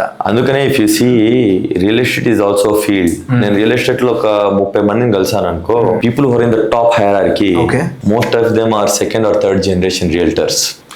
మిడిల్ హైరార్కీలో చూస్తే కూడా మోస్ట్ ఆఫ్ దెమ్ ఆర్ వాళ్ళ పేరెంట్స్ చేశారు, ఇప్పుడు కూడా నేను చాలా మందిని కలిస్తే ఎవరైతే ప్రాపర్టీస్ ల్యాండ్స్ లో ఎస్పెషల్లీ ల్యాండ్స్ లో ఇన్వెస్ట్ చేసేవాళ్ళు are you the first generation అంటే లేదు, వాళ్ళ డాడీ వాళ్ళ తాతలో వాళ్ళు కూడా ఇన్వెస్ట్ చేస్తారు. అంటే ఒక నాలెడ్జ్ అనేది ట్రాన్స్ఫర్ అవుతుంది. కొత్తగా దీంట్లో వచ్చి చేసేవాళ్ళు నీడ్ ఆర్ రిక్వైర్మెంట్ ఉంటేనే చాలా మంది వస్తారు. వెరీ ఫ్యూ పీపుల్ ఏంటంటే వాళ్ళు ఇంకేదో ఫీల్డ్ అనుకొని అది వెళ్ళి ట్రై చేసి అది వర్క్ కాక, లేకుంటే ఈ ఫీల్డ్ లోకి వెళ్తే ఏదో 2 రూపాయలు ఎక్కువ సంపాదించుకోవచ్చు, క్విక్ గా సెటిల్ అవ్వచ్చనో అలాంటి అవకాశాలకి వెళ్ళి వచ్చి చేసే వాళ్ళే ఉంటారు తప్ప మోస్ట్ ఆఫ్ ద పీపుల్ ఏంటంటే దీంట్లో ఓపెన్ నాలెడ్జ్ షేరింగ్ అన్నది చాలా తక్కువ రాజేష్. ఆ నాలెడ్జ్ షేరింగ్ అన్నది ఏముంటారంటే విత్ ఇన్ దట్ కమ్యూనిటీ. అంటే ఇప్పుడు రియల్టర్స్ ఉన్నాం, మనం 10 మంది రియల్ ఎస్టేట్ వాళ్ళు ఉన్నాం, ఈడ కూర్చున్నాం, మనందరం చేసేది రియల్ ఎస్టేటే. ఇప్పుడు పార్టీ చేసుకున్నాం, కూర్చున్నాం, ఈడ కూర్చొని నేను ఒక టాపిక్ చెప్తే అట్లా కాదురా ఇట్లా, ఇట్లా కాదు అట్లా అని చెప్పి అట్లా మనం షేర్ చేసుకుంటాం. కానీ మళ్ళీ అవుట్ ఆఫ్ రియల్ ఎస్టేట్ ఇదే నాలెడ్జ్ మనం రియల్ ఎస్టేట్ టచ్ లేని ఒక డాక్టరో ఇంకెవరో ఉంటే వాళ్ళతో షేర్ చేస్తామా, అంత డెప్త్ ఆఫ్ కాన్వర్సేషన్ వెళ్తామా అన్నది అదొక question mark. Correct. Okay, true. But నాకైతే ఎవరు ఇలా కూర్చొని స్పూన్ ఫీడింగ్ చేసి ఎవరు చెప్పలే. నాకు నేను స్వయంగా నేర్చుకున్నా. నాకు నేను ఎన్నిసార్లు జోనల్ ఆఫీసులకు, ఎన్నిసార్లు జిహెచ్ఎంసీ ఆఫీసులకు, ఎన్నిసార్లు హెచ్ఎండి ఆఫీసులకు పోయానో నాకు తెలుసు. ఇంకోటి మోర్ దెన్ ఈ ఆఫీస్లోకి వెళ్తే కూడా ఎవరు కూర్చొని చెప్పారు. నువ్వు బయట ప్రాక్టికల్ గా నేర్చుకోవాలి. ఎక్కువ మ్యాటర్ నీకు అన్నది ఇన్ఫర్మేషన్ అన్నది ఏజెంట్స్ ద్వారా బాగా తెలుస్తుంది. నువ్వు పలానా ప్లాట్కి వెళ్తావు, అన్న పలానా ఏరియాలో నేను ప్లాట్ చూడాలనుకుంటున్నా, కొనాలనుకుంటున్నా, వాళ్ళకి కమిషన్ వస్తుంది కదా, వాళ్ళు టైం ఇస్తున్నారు కదా, వాళ్ళు టైం ఇచ్చి వాళ్ళకి కమిషన్ రావాలన్నప్పుడు నేను ఎడ్యుకేట్ కూడా చేయాలి కదా. నీకు ఎంత నాలెడ్జ్ ఉంటే వాళ్ళంత తక్కువ ఎడ్యుకేషన్ ఉంటుంది. నీకు ఎంత తక్కువ ఉంటే నీకు ఆ ప్రోడక్ట్ నీకు సేల్ చేయాలంటే నేను అంత ఎడ్యుకేటెడ్ చేయాలి. దాంట్లో 2 రకాలు ఉంటారు. ఒకడు వీడు గలబులు ఉన్నాడు, వీడికి ఏం తెలియదు కదా, ఏదో చెప్పేసి 4 మాటలు చెప్పేసి అమ్మేద్దామని ఉంటారు. కొందరు ఎట్లుంటారు తెలుసా, లేదు have to convince this guy to buy. నేను కన్విన్స్ చేసి నీకు సిన్సియర్గా అమ్మేటోడు ఏం చేస్తాడు తెలుసా, ఎప్పుడు నీకు 10 ప్రాపర్టీలు చూపిస్తాడు. ఆ ప్రాపర్టీలో దీనికి ఉన్న అడ్వాంటేజ్ ఏంది, డిసడ్వాంటేజ్ ఏంది, ఇది ఏ జోన్ లో ఉంది, ఇది ఏ జోన్ లో లేదు, ఇది అగ్రికల్చరా లేకుంటే ఇదా, దానికి హెచ్ఎండిఏనా, డిటిసిపియా, జీపీయా, లేకుంటే వాటికి పర్మిషన్ వచ్చి ఏమైనా స్టాప్ అయి ఉన్నాయా, ఇంతకుముందు ఎంతమంది ల్యాండ్ లార్డ్స్ మారారు, అటు చుట్టుపక్కల వచ్చే డెవలప్మెంట్స్ ఏంది, మొత్తం తనే నీకు చాట్ జీపీటీ లాగా పెట్టేస్తాడు. కరెక్ట్. అది కూడా ప్రాక్టికల్ గా నువ్వు ఒకటి అబ్జర్వ్ చేయి, మోస్ట్ ఆఫ్ ద ఏజెంట్స్ ఒక ఏరియాలో చేసిన వాళ్ళు అదే ఏరియాలో చేస్తారు. అవును. ఇప్పుడు పలానా మహేశ్వరంలో చేసే వ్యక్తి మహేశ్వరం ఆ చుట్టుపక్కల మాయతే శంషాబాద్, కడతాలు, షాద్నగర్ గా బెల్ట్ లోనే చేస్తాడు. అన్న నేను మహేశ్వరం సౌత్ హైదరాబాద్ లో చేస్తా, మళ్ళీ అటు మేడ్చల్ అటు సైడ్ చేస్తా అనేటోళ్ళు ఉండరు. సో వాళ్ళకి అక్కడ ఉండే డెవలప్మెంట్స్ అవి ఉంటాయి. They have a lot of knowledge. It's all about నీ talent in how much to extract that knowledge from that person. Correct. So maintaining that rapport is also very important. నేను కూర్చొని చాయ్ తాగేది, నేను కూర్చొని ఫుడ్ తినేది, బిర్యానీ తినేది. So I never saw that నేను వెళ్తున్నాను ప్లాట్ కొంటున్నాను ఈజ్ ఏజెంట్ చూపించాడు ఉన్నదాంట్లో, అట్లా కాదు. I wanted to learn. When you want to learn anything that you don't know, not only you have to spend time, your energies, sometimes you have to spend some money also. Correct. You want to go and spend time with a person and learn something, you have to invite him for lunch or dinner or chai or this or that, you have to take around. కొన్నిసార్లు ఎట్లుంటది అంటే, నేను చెప్తా agent ని కలవాలి అంటూ అన్న ఎక్కడ ఉన్నాడు పలానా కాడ అంటే, అది ఒక ప్రాపర్టీ వచ్చింది షాద్నగర్ వెళ్ళి చూసేద్దాము అని అంటాడు. అక్కడికి వెళ్తాం. ఇప్పుడు లేదు నాకు అవసరం ఉన్న ప్రాపర్టీస్ నువ్వు చూపించు, నువ్వేదో షాద్నగర్ ఉంది కదా నేను రాను అనలేం కదా. ఇప్పుడు you are not entertaining time to him, you are not helping him, why should help you? So it's a give and take thing. So when the more you go, ఇప్పుడు నా ఫ్రెండ్స్ కొందరు ఉంటారు, ఏముండదు, అరే పలానా కాడ వెళ్తున్నాను శ్రీశైలం హైవే ప్రాపర్టీ ఉందట చూద్దామని పోతున్నా, వస్తావా అని. నేను నిజంగా ఫ్రీ ఉంటే వెళ్ళిపోతా. ఎందుకు శ్రీశైలం పోవాలి, ఆడ ఏముంది, అంత దూరం అవసరమా, అదే వెళ్ళి వచ్చే వారికి ఒక 6-7 hours అవుతుంది, ఇంట్లో టీవీ చూడొచ్చు, సినిమా చూడొచ్చు, ఫ్యామిలీతో టైం స్పెండ్ చేయొచ్చు. Not that. నేనున్న ఫీల్డ్ ఏంది, రియల్ ఎస్టేట్. నేను చేయాల్సింది ఏంది, తెలుసుకోవడము. నంబర్ 3 ఏం తెలుసుకోవాలి, ఎక్కడ ఎంత రేట్స్ నడుస్తున్నాయి, ఎక్కడ ఏం ఆపర్చునిటీ ఉంది. అది ఇంకోటి నేను ఇంకో మాట చెప్పా, మన ఆపర్చునిటీస్ ఎక్కడో ఉన్నాయి అనుకుంటాం, ఎక్కడ కాదు చుట్టే ఉంటాయి. ఆ చుట్టూ ఉన్నాయని తెలుసుకోవడమే టాలెంట్. తెలుసుకున్నాక దానికి ఎనర్జీస్ పెట్టాలి. ఎనర్జీస్ పెట్టుకొని అంతా తెలుసుకొని ఇప్పుడు నువ్వు ఏంది, what is the action you took, are you buying it? Correct. Are you giving up on it? Why you are giving up on it? If you are buying it also, how much are you buying? How much you are risking to buy? For suppose నీ దగ్గర 10 ఎకరాలు కొనే budget ఉంది, ఉన్నాయి, కానీ నువ్వు 10 ఎకరాలు కొన్నావు, ఎకరమే కొన్నావు, అయినా good, this time and efforts have never went off. మళ్ళీ 9 acres ఎందుకు కొన్నాయంటే maybe you want to diversify something. What is wrong in that? Or maybe you don't want to take that much risk. True. నీ friend 10 పెట్టాడు, 10 ఎకరాలు కొన్నాడు, నువ్వు 1 ఎకరం కొన్నావు, నీ ఒక ఫ్రెండ్ 500 గజాలు కొన్నాడు, నువ్వు వాడి పక్కన 200 గజాలు కొన్నావు. నువ్వు ఎంత పెట్టావో దాన్ని బట్టి రిటర్న్స్ చూస్తావు కదా. However much risk you take and if it's a good risk you took, the profits will also be proportional to the risk of you took. Understood? Disadvantage ఏంటి దీంట్లో? డిసడ్వాంటేజ్ ఏంటంటే ఎట్లయితే ఒక వ్యక్తిని కలిసేసి ఒక మంచి ప్రాపర్టీ చూసి ఒక మంచి నాలెడ్జ్ గెయిన్ చేసి ఒక మంచి అవగాహన గెయిన్ చేసి నువ్వు కొనగలుగుతావో, అట్లనే ఒక పర్సన్ నువ్వు బాగా నమ్మితే బాగా మోసపోయే ఆస్కారం కూడా ఎక్కువ. రియల్ ఎస్టేట్ లో నేను పర్సనల్ గా చూసిన దాంట్లో నాకు ఎవరైనా ప్రాపర్టీ చూద్దామని పట్టుకెళ్ళినా నేను ఆ రోజు ఒక 10 ప్రాపర్టీస్ చూస్తే 90 to 80% of those properties I don't want to visit again. ఎందుకంటే ఎట్లుంటది అంటే Rajesh, this is not like a jewellery store or a silver store or a sari store where you're going. See there all అక్కడ ornament బట్టి everything is different. But ఆడ clear గా 18 ఉంటే 18 carrot ఉంటాయి, 22 ఉంటే 22 ఉంటాయి, 24 అంటే 24 ఉంటుంది. మేకింగ్ చార్జెస్ అది ఉంటుంది, బి ఉంటుంది. ఒక స్టాండర్డైజ్ ఉంటుంది. కొన్ని ప్లేసెస్ లో కొంచెం ఎక్కువ, కొన్ని ప్లేసెస్ తక్కువ ఉంటుంది. నువ్వు తీసేసుకుంటే వచ్చేస్తావు. ఇక్కడ లేదు. అదే వెంచర్ లో ఒక ప్రాపర్టీ వాడు 12 అంటాడు, అదే వెంచర్ లో ఇంకో ప్రాపర్టీ వచ్చేసి same land same everything same direction కూడా 20 అంటాడు. ఎందుకు? The owner decides the price. Okay, correct. And కొన్నిసార్లు ఏమైతే తెలుసా, ఏజెంట్సే జీపే చేయించుకొని అగ్రిమెంట్ లో పెట్టేసుకొని ఓనర్ కి ఇచ్చేసి వీళ్ళు దాని మీద ప్రాఫిట్ పెట్టేసుకొని సేల్ చేస్తారు. So now they are deciding the price. Okay. కొన్నిసార్లు ఏజెంట్స్ కూడా ఏం చేస్తారంటే ఓనర్ కి ఇంత వస్తే చాలంటాడు. ఏజెంట్స్ ఏం చేస్తారు, దాని మీద వాళ్ళు పెట్టుకొని ఎంతకు ఎక్స్ట్రాకి అయితే పూజ చేయొచ్చో కమిషన్ వారికి ఆలోచించాలి కదా. కొందరు కమిషన్ విత్ ప్రాఫిట్ కూడా చూసుకుంటారు. ఓకే. దాని మీద మార్జిన్ పెట్టుకుంటారు అన్నట్టు, సెల్ ప్రైస్ మీద. అన్ని రకాలు ఉంటారు. బట్ పాయింట్ ఏంటంటే రియల్ ఎస్టేట్ లో ఒక వస్తువు అమ్మకానికి ఉందంటే అది జెన్యూన్ మంచి వస్తువు అమ్ముతున్నాడు, అమ్ముకొని డబ్బులు సంపాదిస్తున్నానే కాదు. లిటిగేటెడ్ ప్రాపర్టీస్, కబ్జా ప్రాపర్టీస్, వాస్తు ప్రకారం లేని ప్రాపర్టీస్, ఒక గృహ నివాసానికి పనికిరాని ప్రాపర్టీస్ అంటే కింద అంటే అది ఇల్లు కట్టుకునే లేకుంటే కొన్నిసార్లు ఏంటంటే అక్కడ నుంచి మాస్టర్ ప్లాన్ రోడ్లు పోవడము, లేకుంటే అది వేరే డిఫరెంట్ జోన్స్ లో ఉండడము, లేకుంటే అది గవర్నమెంట్ ప్రొహిబిట్ ల్యాండ్ లో పడడము. అంటే some kind of litigation or some kind of problem or some kind of issue ఉన్న ప్రాపర్టీస్ ని they are trying to get rid of.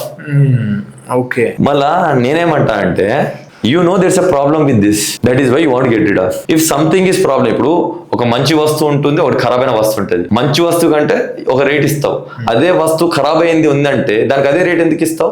తగ్గుతుంది కదా.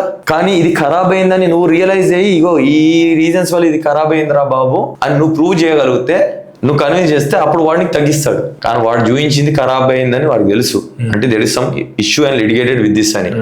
బట్ అది నువ్వు గ్రాస్ప్ చేయలేకపోతే, ఓకే, నీకు ఆ నాలెడ్జ్ ఆ అండర్స్టాండింగ్ లేనప్పుడు ఆ డెప్త్ లో వెళ్ళేసి నువ్వు దాన్ని అనలైజ్ చేసి these are the issues with that is that why that guy selling అన్న నీకు ఆన్సర్ దొరకనప్పుడు you will pay the consequences. ఇక్కడ సాడ్ పార్ట్ ఏంటంటే నాకు ఒక ప్రాపర్టీ ఒక వ్యక్తి అమ్మాడు, వాట్ ఎవర్ ద రీజన్స్ నేను కొనేసా.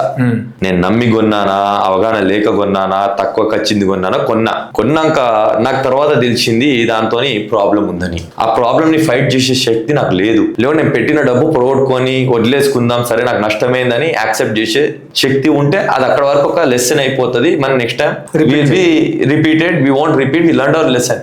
బట్ ఇక్కడ సాడ్ పార్ట్ ఏంటి తెలుసా, మోసపోయినోడు కూడా దాన్ని మళ్ళీ గెట్ రిడ్ ఆఫ్ చేసుకుని ఇంకోని మోసం చేసుకుని వాడు పెట్టిన డబ్బు రికవర్ చేసుకుని బయటపడదాం అనుకుంటాడు. ఈ ఫీల్డ్ లో బిగ్గెస్ట్ ప్రాబ్లం. అంటే అదే litigated property is transferring so many hands and so many people are becoming victims to that litigated thing. ఎప్పుడు కూడా రియల్ ఎస్టేట్ లో ల్యాండ్ మీద పెట్టిన వాడు ఎప్పుడు నష్టపోడు అంటారు కదా. ల్యాండ్ మీద పెట్టి సూసైడ్ చేసుకున్న వాళ్ళు, దివాలా తీసిన వాళ్ళు, దేశాలనే వదిలేసిపోయిన వాళ్ళు 100 స్టోరీస్ తెలుసు. బట్ వాటి గురించి ఎందుకు మాట్లాడరు? ఓన్లీ ఎందుకు మాట్లాడారంటే సక్సెస్ స్టోరీస్ మాత్రమే మాట్లాడతారు. నార్మలీ మన టెండెన్సీ ఎలా ఉంటుంది అంటే every one wants to show the good. ఇప్పుడు మనం మంచి నీట్గా రెడీ అయ్యాము, ఒక ఈవెంట్ ఉందంటే రెడీ అయిపోతాం. ఎవరైనా కూడా జనరల్ గా వాళ్ళ సక్సెస్ స్టోరీని చెప్పాలనుకుంటున్నారు. నాకు 10 ప్రాపర్టీలు ఉన్నాయి అనుకో, ఎగ్జాంపుల్ నేను పలానా అక్కడ 10,000 కొన్నారా, ఈ రోజు 1,00,000 అయిందంటే నీకు చెప్పుకుంటా అప్పుడో ఇన్వెస్ట్ చేస్తా ఇప్పుడు 1,00,000 అయిందని. అదే నేను 10,000 కొన్నా, ఇప్పుడు కొనేటోడు లేడు, అది 1,000 రూపాయలు అయింది చెప్పుకుంటానా? Very few people tell, and that to you tell to people who don't judge you. Close friends కో, నీ క్లోజ్ ఫ్యామిలీ మెంబర్స్ కో, అలాంటి వాళ్ళకు అవునరా అది ఒక మిస్టేక్ అయింది, అది ఒక ప్రాపర్టీ కొన్నా తప్పేంది కొని నష్టపోయినా అంటారు. అవును. సో రియల్ ఎస్టేట్ లో చాలా లిటిగేషన్స్ కానీ ప్రాబ్లమ్స్ కానీ బాగా close family members, friends or lawyers వాళ్ళకే తెలుస్తాయి. అవును. So if in case lawyer importance అనేది ఎంత ఉంది రియల్ ఎస్టేట్ లో? Lawyers are very important Rajesh. But ఇక్కడ లాయర్స్ అయినా కానీ సిస్టమ్ అయినా కానీ విత్ ఎనీథింగ్ బీ అవేర్ అన్నది ఒక సిద్ధాంతం ఏంటంటే, నువ్వు ఏదైనా ఒక డబ్బు పెట్టి ఒక పని చేయబోతున్నావు, ₹1 పెడుతున్నాం అంటే you have to do your due diligence. And part of doing the due diligence is going to the experts and taking advice. బాగా ఒక పలానా వస్తువు మీద అవగాహన, పలానా విషయం మీద అవగాహన, పలానా ఫీల్డ్ మీద అవగాహన ఉన్న వాళ్ళ దగ్గరికి పోవాలి. రియల్ ఎస్టేట్ ల్యాండ్ కొనేటప్పుడు ఒక ఎక్స్పర్ట్ ల్యాండ్ రియల్టర్ దగ్గరికి వెళ్ళి కనుక్కుందాము అన్న ఆలోచన వస్తుందా అసలు? ఇక్కడ ఎంతమంది దగ్గరికి వస్తుంది? అలా ఉన్నారా? లేరు. మౌత్ వర్డ్ మీద వెళ్ళిపోతుంది. పాయింట్ ఏంటంటే అబ్రాడ్ కంట్రీస్ లో, ఎస్పెషల్లీ అమెరికా లాంటి కంట్రీస్ లో రియల్టర్ లైసెన్స్ అన్నది ఒకటి ఉంటది. రియల్టర్ లైసెన్స్ అనేటోడు నేను పలానా సిటీలో పలానా స్టేట్ లో నేను రియల్ ఎస్టేట్ చేయాలనుకుంటున్నా, దానికి వీళ్ళు ఎగ్జామ్ రాస్తారు. ఎగ్జామ్ వచ్చినాక వాళ్ళకి లైసెన్స్ ఉంటది. ఆ లైసెన్స్ అనేది ఫ్యూ ఇయర్స్ కి రిన్యూ చేస్తూ ఉండాలి. నేను ఎక్కడైనా పలానా కాడ వెళ్ళి రియల్ ఎస్టేట్ ప్రాక్టీస్ చేయాలంటే, ఇప్పుడు ఫర్ సపోజ్ న్యూయార్క్ లో ఉండేటోడు రియల్టర్ లైసెన్స్ తీసుకుంటే న్యూయార్క్ లోనే ప్రాక్టీస్ చేస్తాడు. సడన్ గా వెళ్ళేసి నేను టెక్సాస్, డాలస్ లో ప్రాపర్టీలు అమ్ముతా అంటే యూనిట్ ఆఫ్ లైసెన్స్. పాయింట్ ఏంటంటే ఒక ఎగ్జామ్ రాస్తున్నావు, నీ నాలెడ్జ్ ని అక్కడ నీ కంపిటెన్స్ ని నువ్వు ప్రూవ్ చేస్తున్నావు. అది ప్రూవ్ అయిపోయినాక నెక్స్ట్ నీకు లైసెన్స్ వస్తుంది. ఆ లైసెన్స్ ని మెయింటైన్ చేస్తావు. ఈ లోపల నువ్వేనా ఇలాంటి లిటిగేటెడ్ ప్రాపర్టీస్ డీల్ చేయడం, మందిని మోసం చేయడం, తప్పులు చేయడము అలాంటివి చేస్తే ఆ ఫీల్డ్ లో నీ లైసెన్స్ ఇవ్వరు. నెక్స్ట్ రిన్యూవల్ ఉంటుంది. yes 100% క్యాన్సిల్ అవుతుంది. If you're doing unlawful things as a realtor ఉంటాయి. అండ్ అక్కడ కమిషన్ అయినా ఇవన్నీ క్లియర్ గా ట్రాన్స్పరెంట్ గా ఉంటుంది. అటు బయర్ సైడ్ కమిషన్ ఉంటుంది, సెల్లర్ సైడ్ కమిషన్ ఉంటుంది. మనకైనా తగ్గింపు కావాలి అది అంటే అది ఇండివిజువల్ గా మనం మాట్లాడుకోవాలి. Depends on how many transactions and the rapport we have. But everything is transparent there. ఇక్కడ ఎవరైనా రియల్ ఎస్టేట్ చేయొచ్చు, ఎవడైనా వెళ్ళొచ్చు. అక్కడికి ఏం నాలెడ్జ్ ఉందో లేదో తెలియదు, మంచోడో మోసగాడో తెలియదు. ఈ రోజు అక్కడ ఉండి నీకు రియల్టర్ ప్రాపర్టీ ఇప్పిస్తున్నాడు, నువ్వు కొన్నావు. రేపు ఆ ప్రాపర్టీ లిటిగేషన్ అయినప్పుడు వాడు ఆ ఊర్లో ఉంటాడో తెలియదు, ఆ ప్రాంతంలో ఉంటాడో తెలియదు, వాడు వచ్చి నిలబడి మాట్లాడతాడో లేదా తెలియదు. అండ్ ఆ ప్రాపర్టీ కొన్నందుకు ఆ పలానా ఏజెంట్ సంబంధం ఉందని నీకు తెలుసు. Where is the proof? America లాంటి కంట్రీలో పలానా ప్రాపర్టీ వచ్చి నీకు మోసమైంది అది ఇది అయింది అన్నప్పుడు who is the realtor to this? Who is the person who took the commission for this? వాళ్ళని పట్టుకొని తెస్తాడు. Whether they know the information are not, వాళ్ళకు కూడా దీంట్లో హస్తం ఉందా ఏందని. ఇక్కడ లేదు. కరెక్ట్. అందుకనే people are trying to make quick buck. వాడు ఎడిపోతే మనకేంది? మనం ₹2 సంపాదించుకుని బయటపడ్డామా లేదా? నేను కొన్ని ప్రాపర్టీస్ కొన్నా, ఇష్యూ ఉంటే ఎవడైతే ఏజెంట్ నాతో కూర్చొని అన్న సార్ చాయ్ కూర్చొని తిని మాట్లాడి మనకు ప్రాపర్టీ ఇప్పించి కమిషన్ బేజాప్ గా తీసుకున్నాడో, తర్వాత ప్రాపర్టీ ఇష్యూ వచ్చినప్పుడు అట్లేందా ఇట్లేందా అని తర్వాత ఫోన్లు ఎత్తుడు లేదు. అంటే వేర్ ఇస్ యువర్ ఎథిక్స్? కొన్నప్పుడు నువ్వు నిలబడ్డావు, మాట్లాడినప్పుడు నిలబడ్డావు, ప్రాపర్టీ ట్రాన్సాక్షన్ ఇంకా నువ్వు తీసుకున్నావు కమిషన్. తర్వాత పలానా ఇష్యూ ఉన్నప్పుడు ఇప్పించినోడుగా నువ్వు వచ్చి అక్కడ బేజాబ్గా నిలబడి అట్లెట్లే ఏంది, ఏం ఇష్యూ ఉంది, నేను సాల్వ్ చేస్తాను, హెల్ప్ చేస్తా, సాల్వ్ అయిందా లేదని కాదు. Your intention to come and stand with your customer is important or not. అప్పటికి కూడా సాల్వ్ కాని ఇష్యూ అయితే ఎవెన్చువల్గా it will go to court. Court వెళ్ళినప్పుడు law will take its course. So నేనేమంటున్నా అంటే మన ఇండియాలో మాక్సిమం నేను అబ్జర్వ్ చేసింది ఏంటంటే, లాయర్స్ అయినా లాయర్ అని చెప్పేది ఏంటంటే, నువ్వు ఏదైనా ఒక ట్రాన్సాక్షన్ చేసే ముందు, నీకు తెలియదు ఏమైనా చేసే ముందు అవగాహన లేనప్పుడు you go and take the opinion of experts. అంటే నువ్వు రియల్ ఎస్టేట్ రియల్టర్స్ లో ఒపీనియన్ ఆఫ్ ఎక్స్పర్ట్స్ అంటే వాడు 10 ప్రాపర్టీలు కొన్నాడు, ఆయన బాగా చేస్తాడు, ఆయన దగ్గరికి వెళ్ళి తీసుకుంటాం అని కాదు. ఆయన 10 ప్రాపర్టీలు కొనుండొచ్చండి. ఆయన ఎక్కడో వరంగల్లో కూర్చున్నాయనే 10 ప్రాపర్టీలు కొన్నోడికి ప్రాసెస్ తెలిసి ఉండొచ్చు. కానీ మేడ్చల్లో ఎట్లా ల్యాండ్స్ ఉన్నాయి, ఏది కబ్జా ల్యాండ్, ఏది లీగల్ ల్యాండ్, మాస్టర్ ప్లాన్ ఏమొస్తుందని ఎలా తెలుస్తుంది? కరెక్ట్. సరే, అదే వెంచర్ లో కొన్న ఆయన దగ్గర అడ్వైస్ తీసుకున్నావు అంటే మీరు ఏ ఆలోచనతో తీసుకున్నారంటే నీకు ఒక క్లారిటీ వస్తుంది. వాళ్ళు ఏ బెంచ్ మార్క్స్, వాళ్ళు చేసిన రీసెర్చ్ ఏంది, అది సరిపోతుందా, నువ్వు ఇంకైనా చేయాలా, వాళ్ళు నమ్మచ్చా లేదా అని. నేనేమంటున్నా, గ్రౌండ్ లెవెల్లో మనం బేసిక్ లెవెల్ ఆఫ్ రీసెర్చ్ చేయాలి. లేదా అక్కడ ఆల్రెడీ అవగాహన ఉన్న వాళ్ళ దగ్గరికి వెళ్ళి అడ్వైస్ తీసుకో. కానీ ఆ అడ్వైస్ ఏది బ్లైండ్ గా ఒక చెప్పిన దాని ప్రకారం వెళ్ళదు. నువ్వు విన్నావు, అడ్వైస్ తీసుకున్నావు, నెక్స్ట్ ఆ అడ్వైస్ ఆ నాలెడ్జ్ ప్రకారం నీకు ఒక నాలెడ్జ్ అనేది తయారవుతుంది, ఒక అవగాహన వస్తుంది.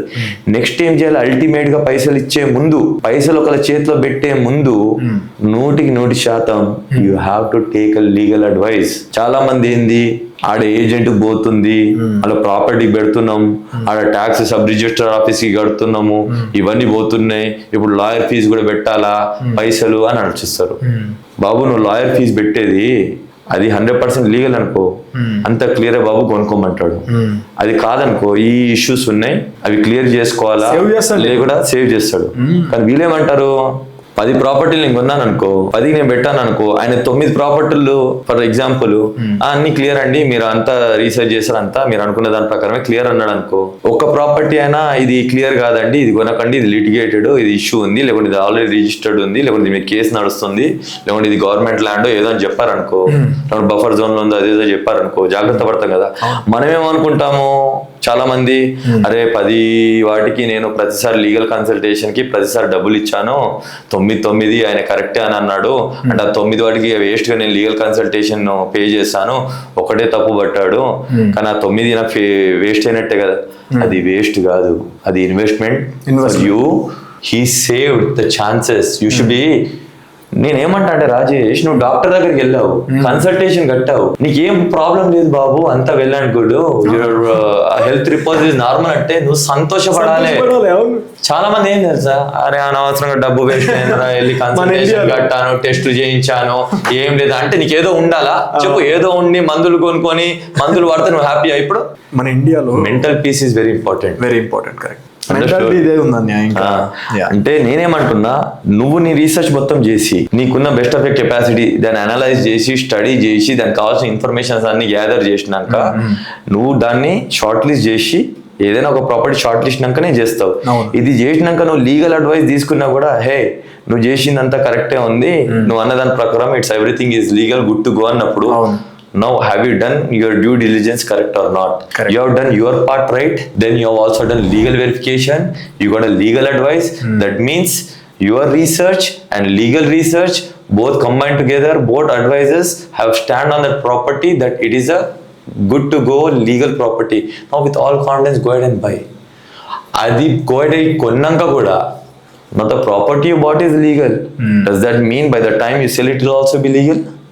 Property is legal. That doesn't mean litigations won't come.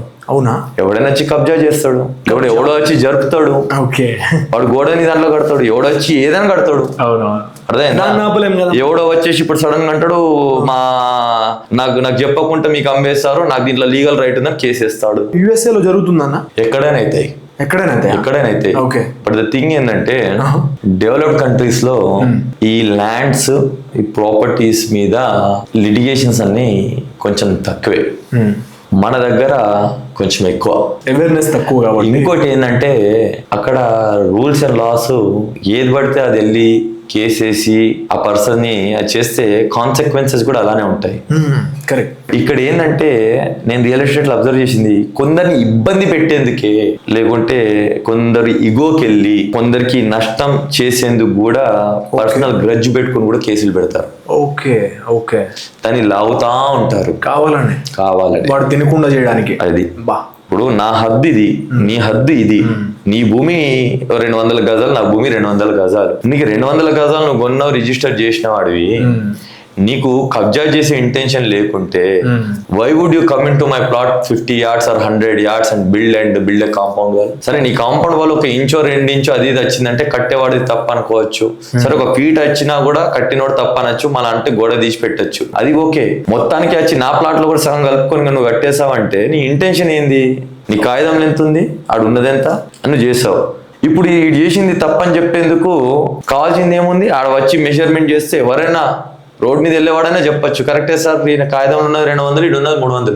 కానీ నువ్వు పలానా ల్యాండ్ కబ్జా చేస్తావు, నీకు ఉన్నది 200, అది 300 నువ్వు చేసుకుంది అని ఇదంతా చేసేందుకు ఇట్స్ అ ప్రాసెస్.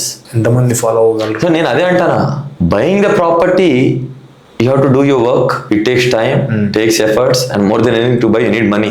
Correct. నువ్వు కొన్నంత మాత్రము లీగల్ టీమ్ వచ్చి వెరిఫై చేసి బ్యాంక్ లోన్ ఇచ్చినంత మాత్రం అంత లీగల్, అప్పటి వారికి దానికి ఏం ప్రాబ్లం లేదు.